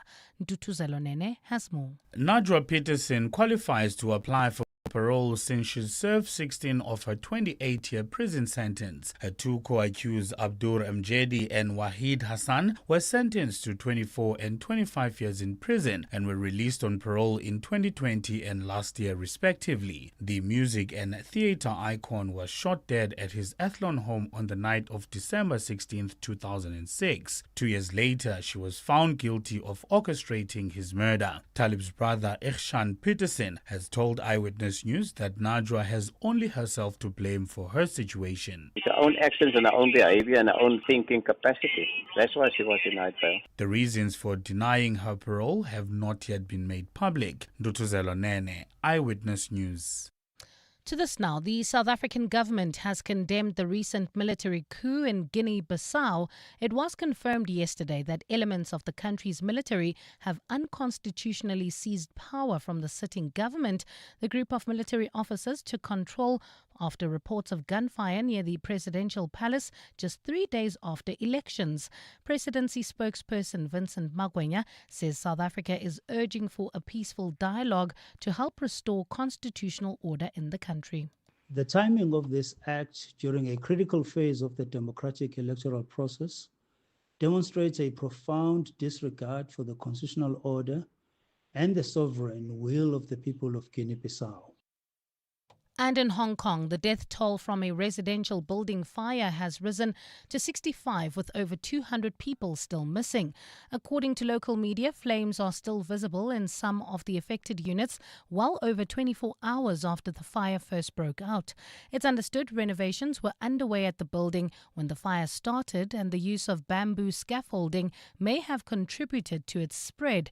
Authorities have started investigating the cause of the blaze, which has been described as the worst in almost 80 years. Gold is trading at $4,152.23 an ounce. The rand is at 17.19 to the dollar, 22.70 to the pound, 19.89 to the euro, and Brent crude oil is at $62.78 a barrel. In Centurion, you can expect about an hour delay. This is on the N1 northbound between the N14 Brakfontein interchange and Rigel Avenue. Waterkloof still in Tshwane. You can also expect about a 20-minute delay. N1 south between the Proefplaas interchange and Rigel Avenue. We still have that accident scene in Nooit Gedacht on the N14 westbound near Malibongwe Drive, still causing more than an hour delay all the way from Deep Sloot. In your sport, Kobus Reinach to earn his 50th Test cap in Springboks clash against Wales. Arne Slot not afraid of losing his job despite Liverpool's horror run. And Geraint Thomas named Ineos racing director. A partly cloudy Friday in store for Gauteng tomorrow, with widespread thundershowers expected. Johannesburg dropping to overnight lows of 15 degrees, peaking at a high of 20. Pretoria 16 and 21, and Vereeniging 15 and 21 degrees. The top story in EWN this hour: alleged crime kingpin Vusimuzi Matlala has rejected WhatsApp messages linking him to Northwest businessman Brown Mokgotsi, saying his phone was tampered with. EWN, in touch, in tune, and independent. For the latest, visit ewn.co.za or download the EWN app. Checkers has issued a nationwide Black Friday announcement with savings of up to 50%, from everyday groceries to top tech, appliances, and so much more. The deal making waves countrywide is Parmalat Gouda or cheddar cheese, 850 grams, any, for 99 Rand. Save 51 Rand. So grab your extra savings card and make the most of these massive savings. In store only while stocks last. Checkers, the home of Black Friday. 702. Drive home with John Perlman John Perlman, 3 to 6 p.m. on 92.7 and 106 FM. Let's walk the talk. 702 Drive, it's 8 minutes past 5. Rain, plenty on the way, and we've had plenty already. We'll guide you through the traffic, let you know if there are any snags. That's coming up with Karabo Chali in just a moment. After that, we're going to be having a lengthy chat with Jeff Wicks, News 24 investigative journalist. He is the journalist who broke so many stories around Vusimuzi Cat Matlala in particular. Details of his deal with the South African Police Services that was eventually put on ice. Jeff joining us in a moment to talk about that. Just looking up at the TV screens, the hearing at the Kgosi Mampuru prison have just concluded, but so much coming out. It really has been a most intriguing day. I raised questions, or rather one of the listeners raised questions, criticizing Norman Arendse, evidence leader. We've had an interesting back and forth about what the business of evidence leading evidence, let's get our grammar straight here, is really all about and what the priorities are. Khahele says, a great evidence leader is Matthew Chaskelson. By the way, he's leading evidence at the Madlanga Commission. Khahele goes on, direct, focused and incisive, and so good looking too. But then his dad was also a great lawman and also a looker. The late Arthur Chaskelson, of course, a distinguished lawyer over many, many decades and Chief Justice. He was head of the Supreme Court right in the early years. So keep those coming, please. We also asked you questions about, I don't know whether to call them fair weather fans, but if you've supported a team and suffered through the awfulness and the misery that teams can put you through, be they football clubs or national cricket teams or whatever they might be, how welcoming are you of new fans who kind of sail in when we are world champions or when the team's won the league or is in a cup final or whatever? This is what a couple of you had to say about that. 702. WhatsApp John On 072 702 1702. We don't change teams. If you are a die-hard fan, you stick with your team no matter what. As a Chiefs, Man United supporter, I know. Yeah, Zuko speaking. Hi, Ndate John and the team. Ndate John, you are mixing up two things. They are what we call supporters, right? And they are pleasure seekers. Now I'm a pleasure seeker. When the team is doing well, I go and enjoy and have pleasure.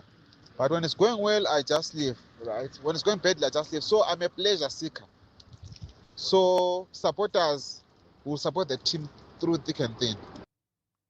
So here's and thank you for that clarity. But if you, as a pleasure seeker, want to venture, there's a conversation going on before the game. Maybe guys are having a braai and there's all sorts of fans who are gathered together and they are talking about the game that's about to come or the game that's just been played. Do you expect your opinions of who should have played in midfield or when the coach made the substitutions and whether substitutions should have been made at all? Do you expect those views to be taken seriously? Do you have the same rights to complain? That's what I want to know.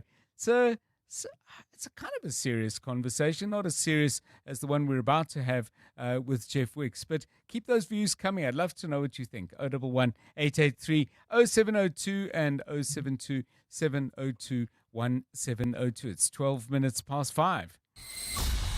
EWN Traffic. Okay, it's been difficult out on the roads. We haven't spoken much though about Pretoria, but getting busy there. Karabo Chali, what are the problems in that city? Well, it's pretty busy throughout 702 land. I can guess maybe that's because of the rain that's been pouring down this afternoon. So wet, slippery roads. So please allow for extra traveling time. Maintain a safe following distance. And remember to keep your headlights on. In Pretoria at this stage, Irene, bumper-to-bumper traffic, main road. This is approaching the Maypierce Drive. Centurion, also expect about an hour delay. This is heading towards the Linwood area. N1 northbound between the N14 Brakfontein interchange and Rigel Avenue. Waterkloof, that's traveling in the opposite direction. You can expect about a 20-minute delay. N1 south between the Proefplaas interchange and Rigel Avenue. In Nooit Gedacht, we're still dealing with that serious accident scene heading towards Krugersdorp. on the N14 westbound before Malibongo Drive, still causing about a 30-minute delay all the way from Diepsloot. As a result, that alternative route, the R114, is also clogged up at this hour. So yeah, allow for extra traveling time or just avoid that route if you're leaving Pretoria heading towards Krugersdorp.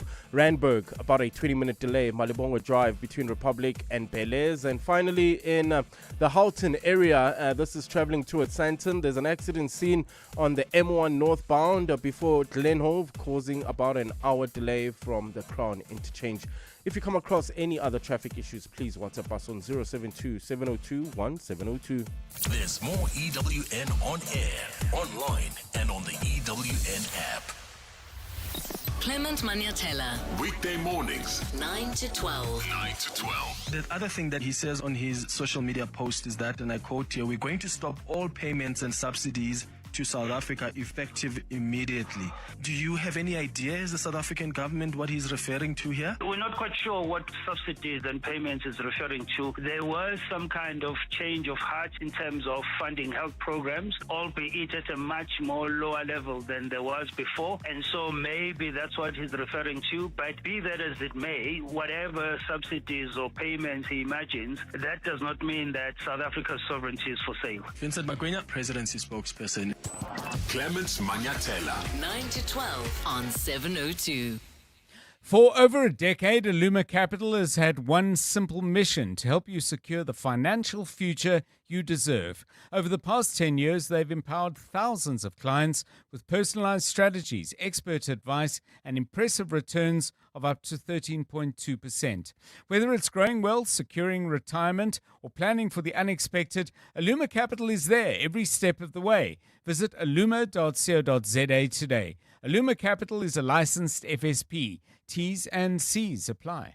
Tani Esther, or should I say the Tupperware Tani? How's business going? Business is booming. I've been operating out of the boot of my car for 10 years, but shame, it couldn't keep up with my growing empire. Okay, so you sold it to We Buy Cars? Yes, quick. Sold my old one, bought a bigger one. I even sold some of my Tupperware to the friendly guy who picked up my car.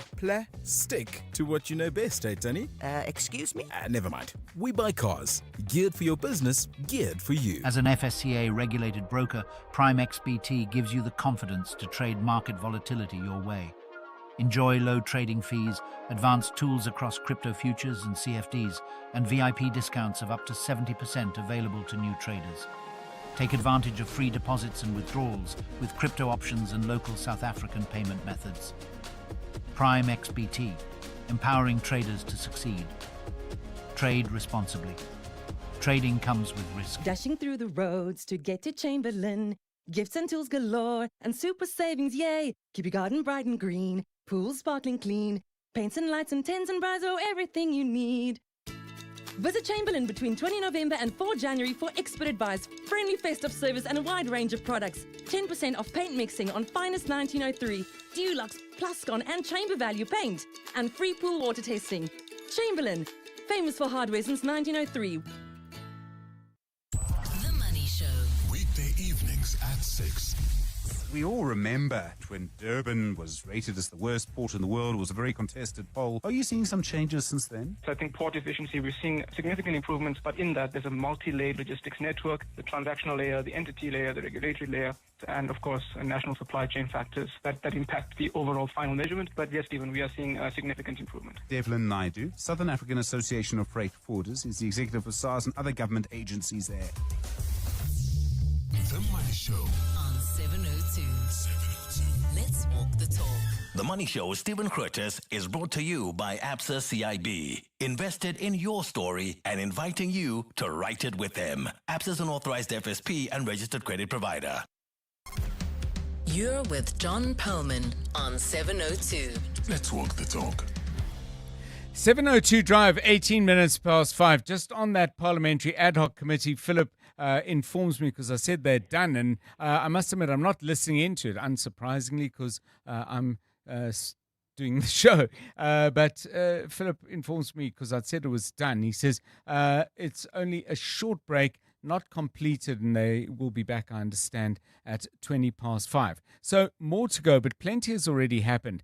We thought we'd bring in to get some sort of sense of what's come out of the conversation and the evidence delivered by Vusimuzi Matlala. We thought we'd bring in Jeff Wicks, investigative journalist at News 24, who has done all the heavy lifting on exposing what, for example, Mr. Matlala's deal was with the South African Police Service and why it was eventually put on ice. Jeff Wicks, a very good afternoon to you, and thanks very much for your time. Starting with that SAPS deal, anything new that's emerged that perhaps you didn't already know? Good afternoon. Well, good afternoon, John. Thank you. Yes, well, I mean, that was, a focal point for me. We considering we've covered this so deeply, I was curious to hear Mr. Matlala's side of the story. And nothing new per se, other than that he's perfectly willing to admit to fronting. We reported that there was a bit of a revolving doors of directors shortly after he secured that contract. And he admitted to us at the time that he just placed Claudette Masete there as a placeholder. He still ran the business. He's now confirmed it. He doesn't seem to see any issue with it. He certainly seems a bit in the dark about the fact that it's a criminal offense. But, it's interesting to me to see, this individual who cannot even get the date of registration of his company correct was able to secure nearly R500 million tender from the police. It says a significant amount about him, but a significant amount more about the rigors of our procurement, specifically within the SAPS.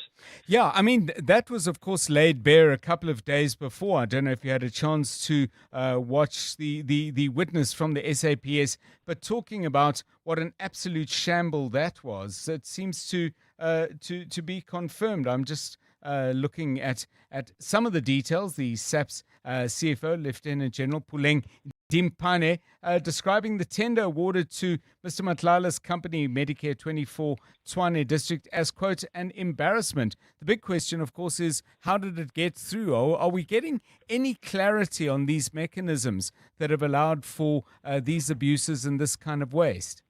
Not specifically today, but in previous testimony in Parliament, we heard from the head of supply chain management, who was at pains not to take responsibility for what is a clear and abject failure of process. He is unfortunately unaware that the buck stops with him.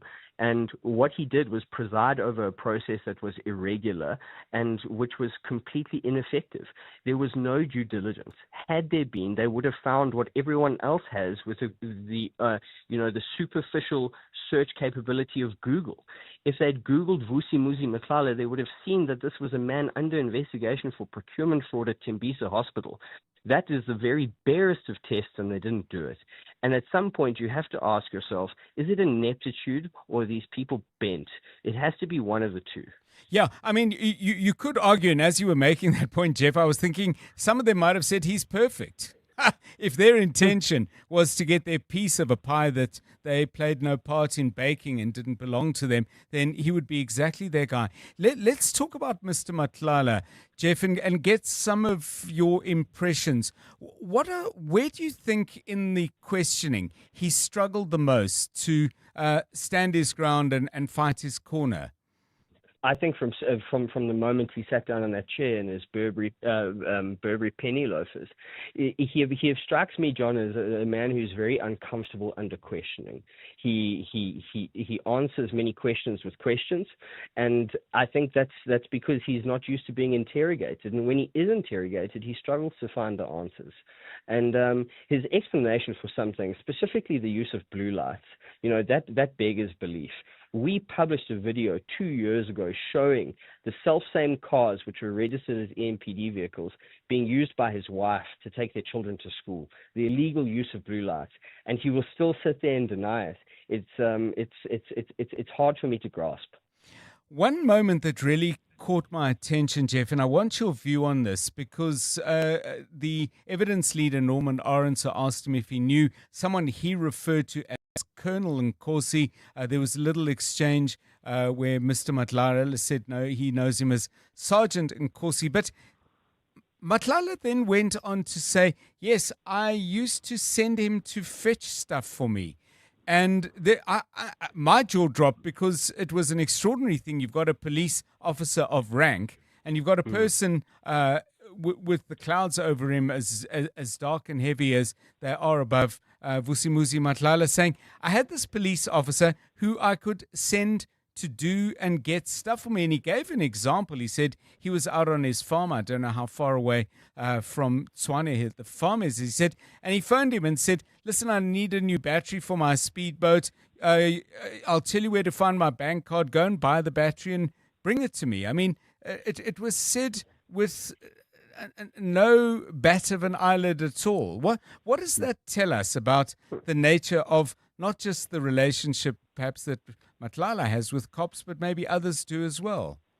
I think it's probative, John. I think the fact that Matlala was basically able to send this policeman, whether he's a sergeant or a colonel, on an errand is problematic, but it's also completely in league with the other testimony that we've heard. You know, he was able to command meetings with Bheki Cele. He considers the head of the Hawks in KwaZulu-Natal as his older brother. It's plain to me that he has immense reach within the SAPS. And I mean, there's yet another example.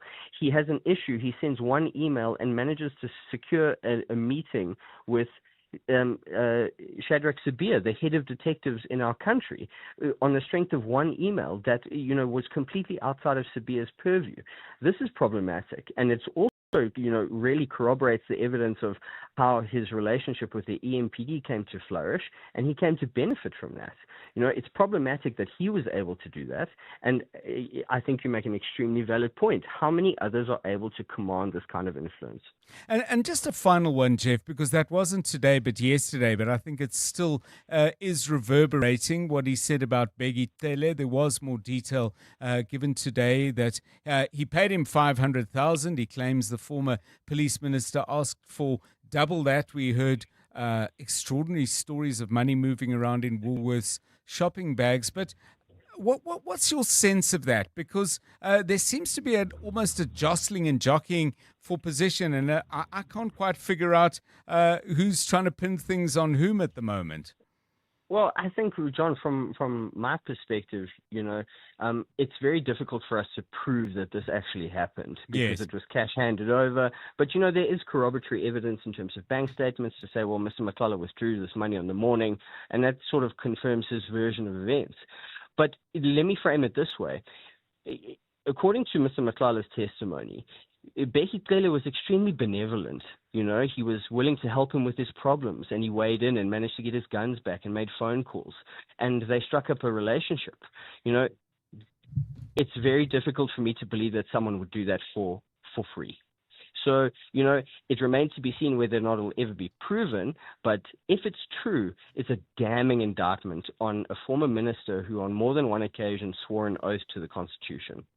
Jeff Wicks, investigative journalist at News 24, thank you very much. I mean, beyond the specifics, I would just add this last and brief thought that the picture being painted is of an unbelievably fluid set of interactions between police officers, and obviously not all of them, but many of senior rank, and you don't, I guess, get more senior than national commissioners and ministers, but in what appears to be a very fluid, open, and relatively easy relationship where all sorts of people have access to them in meetings and circumstances where there was so often nobody else around, which suggests to me a failure of judgment at the very least. 27 minutes past 5. 702 Afternoons. With Relebogile Maboja, 1 to 3 p.m. The food customs, what makes them so unique in relation to what the rest of South Africa gets to experience? It's more in the preparation,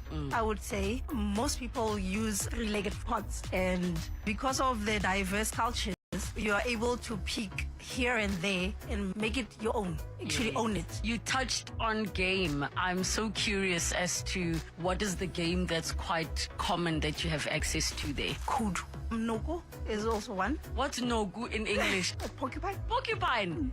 Wait, my good. Firstly, how do you catch it? Hey, I have no idea. I could ask for you. Desiree Lingwadi, who's a Northern Cape chef. 702 Afternoons. With Relebogile Maboja. Let's walk the talk. Looking for a safe, stylish way to stay in the home you love? Lifter's premium European-designed home lifts are the perfect solution.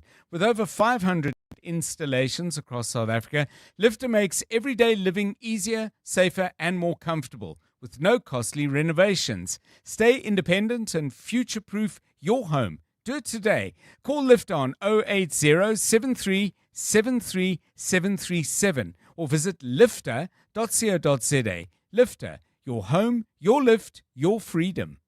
At Rhythm House, just the other day, mid-science lesson, bold as daylight, a frog hopped across the lab like it had a syllabus to check. Most schools would have screamed. We got curious, and that grew into an entire sustainability project and a few unexpected scientists. The opportunities are endless, and they are all in the experience at Rhythm House. Search Rhythm House Schools online and see for yourself. An inspired school. Who says everyday driving can't be très chic? Rent premium with Sani Sixt now. Own the stylish Citroen C3 later. Yes, that's 3 cars, 3 months, 3 chances to say ooh la la. Just book directly on sani.co.za. Call us or rent at any branch between 1 November and 31 January, and you're automatically entered into the draw. Bon voyage with Sani Sixt and win. T's and C's apply. The Dial-A-Bed Black Friday sale is now on with 20% off absolutely everything. Start Black Friday shopping today and save thousands on all our best brands. 40 Winks, Sealy, Simmons, Dunlopillow, King Coil, in all sizes, all less 20% and all ready for fast delivery. Dial-A-Bed, sleep for life. Now reopened in the Park Meadows Centre opposite Eastgate Mall. Before the future happens, it's discussed. For 10 years, Science Forum South Africa has opened the world of science to everyone, giving the public a seat at the table in shaping national priorities. Catch the Clement Manya Teleshow live from this year's Science Forum happening at the CSIR ICC in Pretoria tomorrow. Tune in as we bring you the conversations that shape Africa's future, from health equity and climate resilience to technology that transforms everyday life, on 702. EWN Business. Money Show coming up later at 6 o'clock, but before that, Stephen Curtis with the latest from today's trade. Good afternoon. Afternoon, John. The JSE All Share down 1.16%, 110,568 points.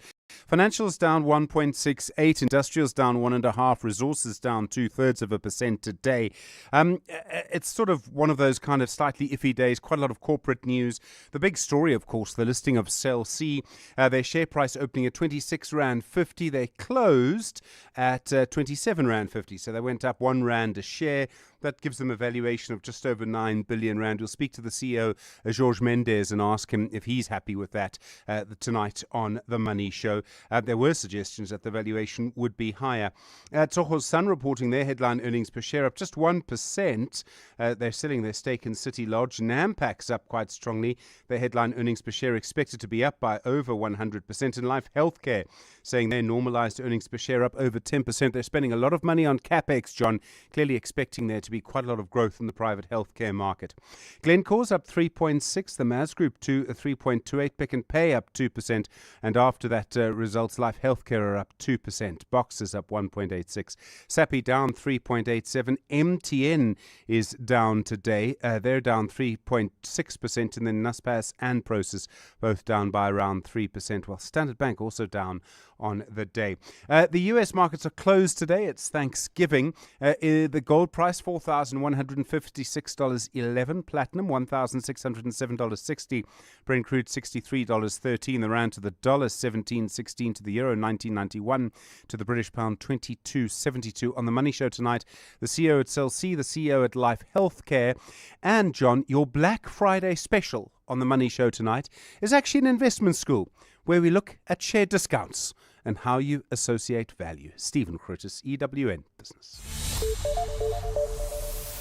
Never heard of that before. I will be listening. 28 minutes to 6 news time. Here's Mbali Dlamini. Good afternoon. Thanks, John. Good afternoon. The DA wants police to investigate MK Party MP Duduzile Zuma Sambudla for human trafficking, providing foreign military assistance as well as fraud. MP Chris Hatting says the party has messages from South African men in the Ukraine who are claiming Zuma Sambudla lured them under false pretenses to fight for Russia. Last week, the story broke of at least 17 South Africans who claim Zuma Sambudla tricked them into travelling to the war-torn country. Today, the party laid a complaint at the Cape Town police station on the back of another complaint submitted by Zuma Sambudla's sister at the Sandton police station. There's a strong motive. The way that she motivates these young men to go there and to undergo the training, there must be a strong motive in this. You don't do this for your own leisure. There need to be a motive. I don't know what it is. I can only speculate. A motion of no confidence against KZN Premier Tami Ntuli will be heard next month. Legislature Speaker Nontombeko Boyce has confirmed the debate will be taking place on the 15th of December. The motion was brought by the Umkhonto weSizwe Party, citing financial mismanagement and failure by Ntuli's administration. Nhlanhla Mabaso has more. The MK Party's motion seeking to remove Thamsanqa Ntuli as Premier has been concluded in the provincial legislature's order paper and will be heard next month. MPLs were informed about the date during today's sitting. The official opposition in the legislature says it wants Ntuli out of his post, saying he is failing to lead. Among other things, the party says Ntuli failed to deliver on his promise of job opportunities, something which he has denied. The Stats SA has tabled the stats in terms of new job opportunities. In KwaZulu-Natal, 54,000 new job opportunities have been realized. The IFP ANC-DA have vowed to support Ntuli. However, the NFP's NEC and PEC hold different views on the matter. Nhlanhla Mabaso, Eyewitness News, Durban. And political infighting continues to plague Floyd Shivambu's Africa Maibuya movement. In the latest, Robert Nwedu has quit as the party's deputy president just 2 months into the job. His resignation comes a few weeks after Nolubabalo Mqina was fired as the party's second deputy president after a fallout with Shivambu. Thabiso Koba has more. In his resignation letter, Robert Nwedo says he's stepping down to focus on his trade union, Mausa. Mausa represents thousands of EPWP workers across the country. His exit from the party represents a significant blow to Floyd Shivambu's newly formed political party. Nwedo has refused to comment on his abrupt exit, instead saying his reasons will be outlined at a media briefing next week. The Africa Maibuya movement is due to hold a fundraising gala dinner tomorrow, where tickets to sit with the deputy president were selling for 1.5 million rand. Thabiso Koba, Eyewitness News. A partly cloudy Friday in store for Gauteng tomorrow, with widespread thundershowers expected. Lows of between 15 and 16 degrees and highs of between 20 and 21. Krugersdorp, you can expect about a 30-minute delay on the N14 westbound from Malibongwe Drive to Hendrik Potgieter, while in Centurion there's also bumper traffic. N1 northbound, this is between this is between the N14 Brockfontein interchange and Rigel Avenue. The top story in EWN, the DA wants police to investigate MK Party MP Duduzile Zuma Sambudla for human trafficking, providing foreign military assistance as well as fraud. The Midday Report. Weekdays, 12 to 1. Kat Matlala, he's rude. He comes across very rude. What else does he have to do? He's in prison. You'd think that he'd make time for this inquiry. Kat Matlala going through his evidence there. Kat Matlala is not rude. He's assertive. He's an African man. That's how African men are. People like to hide behind group identities even when it's unnecessary. There's nothing about Africanness or being a man that determines how one person decides to behave. The Midday Report with Mandy Wiener. 12 to 1 on 702. 702. Looking for big savings this Black Friday? Well, Outsurance has got the deal. Get a quote, and if they can't beat your current car insurance premium, ask them for 500 Rand cash. Make that 1,500 Rand if you've been claim-free and with the same insurer for 3 years. You could get monthly premium savings or at least 500 Rand cash. Get more out. SMS the word out to 45142. That's out to 45142. Licensed insurance FSP, T's and C's and information online. You want to build a quality home, the eye-catching jewel of the town, but your personality type is bargain hunter. It's only been 2 months and your quality home is the neighborhood nightmare. So abantu bazotini about the peeling paint that you call abstract art, the cracked walls that look like frown lines. Skip the embarrassment and the hunting. Make smarter decisions for your home. Visit Cashbuild online to order quality cement, paint and more at the lowest prices. Cashbuild. Finance and Economic Development MEC Lebogang Maile will present Gauteng's 2025 medium-term budget policy statement to the legislature on Tuesday, 2nd December 2025 at 10 a.m. MEC Maile will use the mini-budget to outline the province's economic priorities, fiscal direction, and plans to drive inclusive growth and sustainable development over the medium term. Join the conversation about public finances on Facebook and X using hashtag Gauteng MTBPS 2025. This message is brought to you by the Gauteng Provincial Government.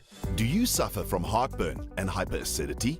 To relieve heartburn for the whole day and night with one tablet, a potent once-a-day treatment which was previously prescription only is now available over the counter. Ask your pharmacist for an over-the-counter, long-lasting heartburn treatment. Brought to you by Sandoz. 702. WhatsApp John on 072 702 1702. John, my name is Rafilo from Baklu. I hate listening to my voice. I hate hearing my voice. But here's the deal. I used to be a Man City fan before the 80s when Man United started winning a lot of games in the 90s. Then I waited and I waited and I waited. Ultimately, I was tired of waiting. So I moved on to be a Man United fan. But here's it. I'm back home now with Man City. Have a good afternoon. Bye. Okay, I'm back home. Yeah, I suppose home is what? Home is where the heart is, eh? Something like that. Yeah, but I've always wondered with people who switch football teams. I mean, there's nothing like the pleasure of the success after a period of drought. You know, I mean, you can have fun as well and really enjoy other kinds of success, but there's something special about that. 20 minutes to 6. Keep those messages coming, please. EWN Sport. Right, let's get the latest on the Springbok team. Some constraints, Tolakele, for various reasons that you're going to spell out. Absolutely, John. And Rassie Erasmus has named 7 forwards on the Springbok bench for their test against Wales on Saturday. Erasmus has denied the services of several players due to the clash falling outside World Rugby's official test window. In total, Erasmus has made 8 personal changes to the team that beat Ireland 24-13, with captains Siya Kolisi and Damian Willemse among 7 players retained. We didn't have an easy ride. And next year we're coming back again, playing Ireland here and playing France here, and obviously England, Scotland, and Wales and South Africa. So I think we've learned a lot about ourselves, but our game can definitely improve a hell of a lot more in certain areas. But overall, I think goals achieved. But then again, we can throw everything away with a bad performance on Saturday. Danny Southworth is set to make his debut for the Dragons, having been named on the bench for the clash. Steve Tandy doesn't expect him to be overawed by the occasion. He's great personality, and that's the beauty of the environments we're in. There's so many different personalities, but again, his story, I spoke about Harry Deeves and a different age, but then come in from, I think it was Exeter, then to Cardiff, and then playing so well at the start of the year. He's a great character in the environment, and he's excited for his opportunity again on the weekend. France captain Antoine Dupont is sent to return for Toulouse this weekend after more than 8 months out injured. The scrum half suffered a serious knee injury in March, but is expected to be in the French champions match day squad for Saturday's top 14 clash against Racing 92. He's been training since October, having missed France's Autumn Nation Series campaign with a problem. Switching to football, where Arne Slot believes that Liverpool are suffering from a lack of confidence following their 4-1 defeat to PSV in the UEFA Champions League. The Reds continue their worst run since 1953, as they've now lost 9 of their last 12 matches across all competitions. I think it's a shock for everyone, for the players, for the journalists over here, for me, for everyone. This is a shock. That is very, very, very unexpected if you look at the quality we are having. Is it a lack of confidence? I didn't see that in the first half. Of course, it's hard if you concede straight after losing 3-0. But I saw the mentality that these players have shown so many times since I'm here. An Egyptian international, Ramadan Sobi, has been banned for 4 years by the Court of Arbitration for Sport for an anti-doping rule violation. Sobi's suspension stems from allegations of doping and sample tampering, but he will appeal to the Swiss Federal Court.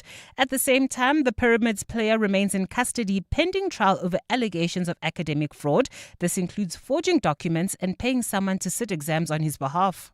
Tolagele Mganga, Eyewitness News Sport. EWN Traffic. Well into rush hour now at 17 minutes to 6. This EWN Traffic is brought to you by Outsurance. SMS out to 45142 now, and you could save on your car insurance. If you don't, ask them for 500 Rand. We spoke about problems in Pretoria, not so good in Centurion either. Here's Karabo Chali with the details. Yeah, you can expect about a 30-minute delay, John. That's if you're heading towards the Linwood area, N1 northbound between the N14 Brakfontein interchange and Rigel Avenue. Still in Tshwane, Waterkloof, heading towards Midrand. Expect about a 30-minute delay on the N1 southbound between the Proefplaas interchange and Rigel Avenue. Irene, bumper-to-bumper traffic on Main Road. This is approaching Nelmay Pierce Drive. While in Krugersdorp, some good news. That accident scene on the N14 westbound has been cleared. However, you can still expect about a 30-minute delay. This is between Malibongwe Drive and Hendrik Potgieter in Randburg. Also about a 20-minute delay, Malibongwe Drive between Republic and Belair's. Poles off bumper-to-bumper traffic on Witban Road. This is from Main Road to Stonehaven. And finally, if you are heading towards the Joburg CBD, there's about a 20-minute delay. This is on Main Reef Road between Anderson and the M2. If you come across any other traffic issues, please WhatsApp us on 072-702-1702. There's more EWN on air, online, and on the EWN app. The Outsurance pointsmen can't help your child with their algebra homework, but they can ease the traffic congestion. So you get home in time to help your kid figure out why X equals 7. With the Outsurance pointsmen on the roads for the past 20 years, we can all get where we need to be quickly and safely. Outsurance really means it when they say you always get something out. In proud partnership with 702, show them some love online using #PointsmenLove. Licensed insurer and FSP. You're with John Perlman on 702. Let's walk the talk. Okay, it's that time of the day when we do some music, and we do it, of course, with you joining in, sending us song suggestions and responding either to a question I ask or a theme that we put out for you to think about, and then send us songs and stories to go with it. So we had a funny conversation earlier about the old, I think the phrase that Kabazela used was something like the old romantic songs, yeah? He's nodding his head in affirmation. And I said, what do you mean by old? And he said, well, like 2005 or whatever. So, that's the wonder, actually, and the incredible enjoyment of our team, which is across many generations. For me, 2005 is the kind of the modern era. But anyway, we tweaked it a little bit rather than making it a time-specific thing, and we got onto the subject of the slow dance when you were younger. There's some kind of bash you're at, or it's somebody's birthday, or maybe you hosting something and there's music and people are kind of moving in the way that you do when the music's a little quicker and all that. And then there's the moment that some people can't wait for, the slow dance. And if I look back on my kind of teen years, the moment that I absolutely dreaded. Mainly, because I had absolutely no game whatsoever. And there's some other stories to go with it that I might share. But I do have memories of great slow dance songs, even if it was mainly watching other people slow dancing. Although I did get a couple of opportunities to show how I couldn't move. But anyway, the song I picked goes quite a way back, and it does sort of indicate the very different versions and views of what Kabazela and I would regard as an old song, but this one was a real beauty. Actually, this was sort of before my time as well, but it made its way into my teenage years, released as a B-side by the Rolling Stones to the A-side, which was called The Last Time. I thought this was a great track called Play With Fire. Enjoy it, and while you're listening, please, your slow dance song and your slow dance story, if you want to share that as well. No obligation to give us the second part, but we definitely want the song.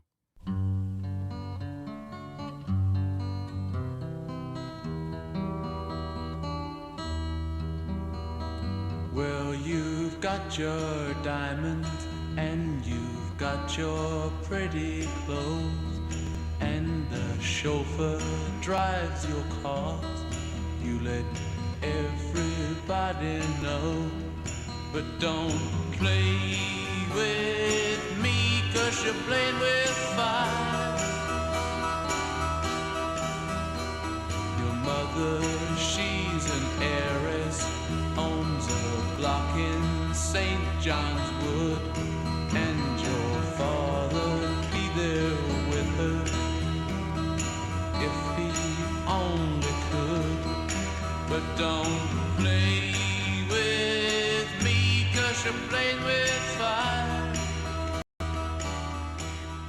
Of course, if you were hoping to use the song to make some sort of move, you need it to be quite quick because it's only 2 minutes and 17 seconds long. So that's my pick. There were probably some others as well. I may have blocked them out. 0727021702, your slow dance song, your favorite one, and the one that stirs up some memories. Share those memories with us as well if you wish. 0727021702 or call us on 011 883 0702.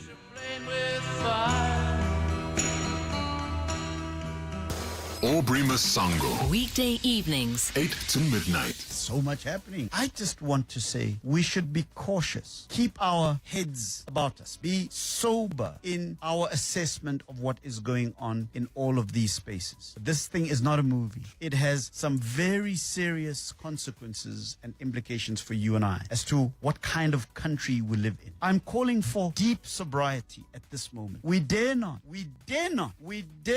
trivialize this moment and make it just a movie. We dare not do that. Aubrey Masango. 8 to midnight on 702. 702. South African Airways Black Friday deals have landed. For a limited time only, get up to 35% off SAA flights. Whether you're planning a quick break to Mauritius, visiting loved ones in Perth, Australia, or you're booking your next big adventure in Sao Paulo, Brazil, this is your moment. The SAA Black Friday deal is available until the 30th of November.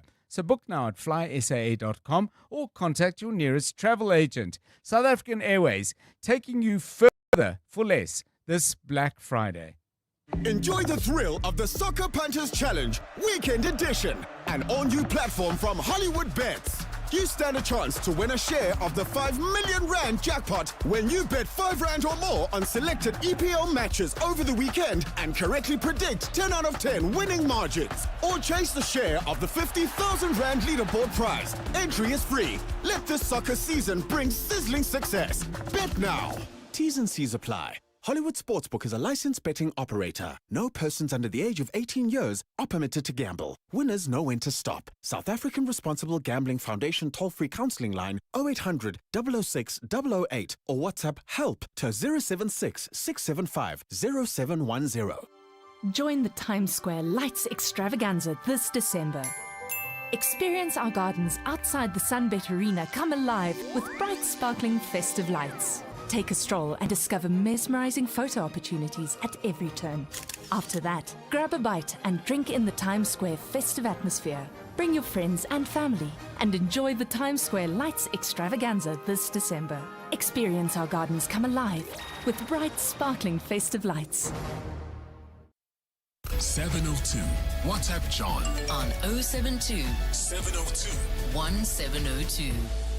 Hi, my slow dance song is Enrique Iglesias' Hero, and the story is actually a little bit, yes, definitely a love story, or what you call it, love. But in my younger days, I was way younger than what I am today. And yeah, fell hard for a person, and we slow danced to that tune, and funny enough, the rest is history. So yeah, Enrique Iglesias, Hero. Thanks. This is Wayne here. The song, romantic song, slow song, there's nothing else than Reasons by Earth, Wind and Fire.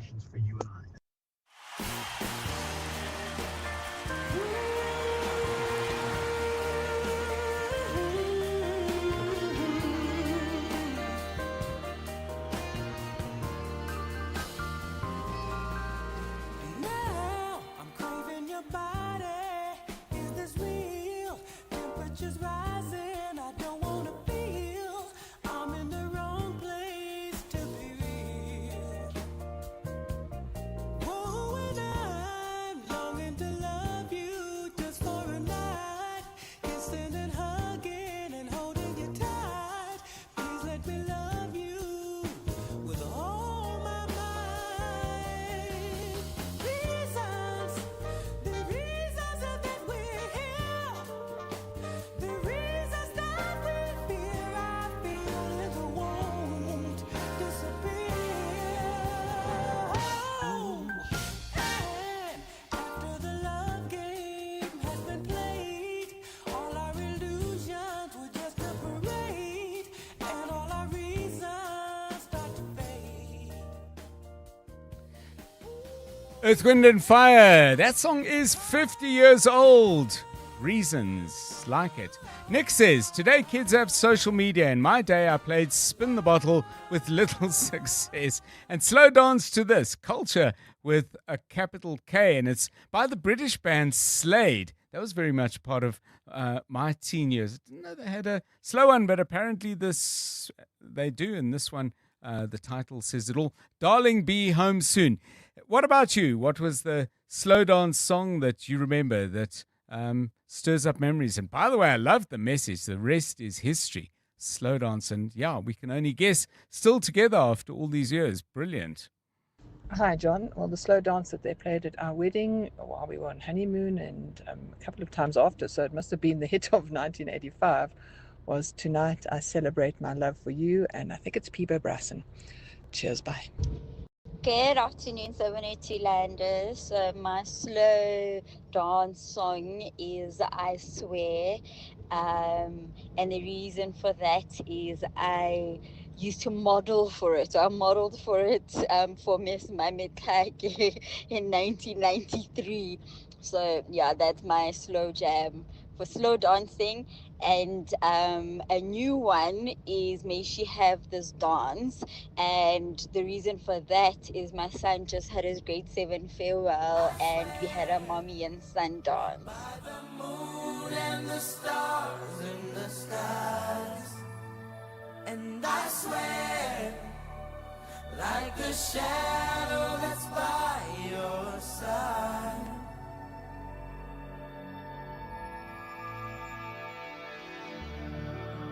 I see the questions in your eyes.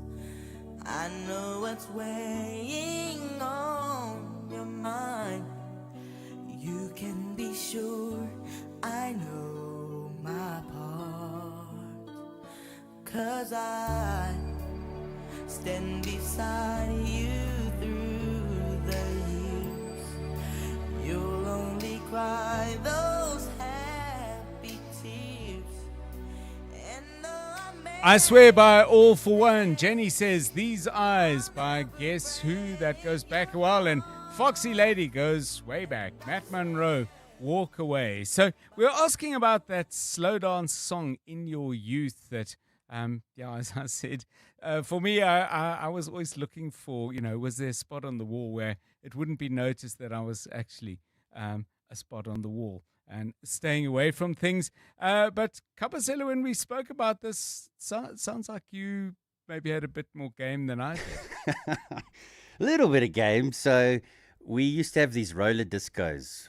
On roller skates? Roller skates, Okay. yeah. So Friday night, invited to the school. Your parents would obviously drop you off, and it would end quite early. And there were always teachers in the hall, obviously. And you would put on your roller skates and you'd skate around the hall. And then probably about 3 or 4 times during that evening, they would turn the lights down, you would take your roller skates off, and you'd all congregate to the middle of the hall. Okay. And they would play slow dance music. And then you'd grab your chick, Okay. and you would hold by the waist. You weren't allowed to do anything else, otherwise the teachers would come and smack your Oh, hand. were they patrolling? Yeah, they were patrolling. Okay. And I had a girlfriend at the time, Claire Christie. Okay. I took her to the middle, obviously, and we were dancing. And for whatever reason, this song comes to mind. It's the Unchained Melody by the Righteous Brothers. Okay. Mm. Let's have a. Let's take me back. Well, hold on. Can we dim the lights here? No one has roller skates on. Okay. Unchained Melody, the Righteous Brothers, Kabazella's slow dance song from his youth. And I've got Stephen Curtis sitting next to me. Do you think I can slow dance with him? You could certainly try. I'm just here for the money show. I've hungered for your touch a long, lonely time.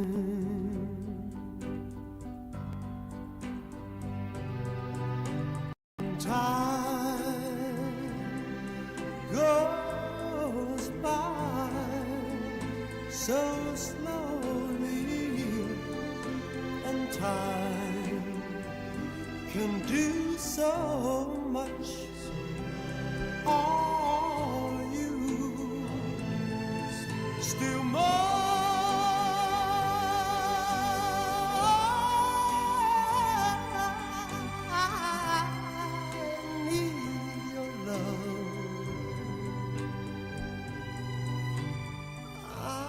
I mean, the interesting thing is, when we started the conversation, Kabazela said, 2005.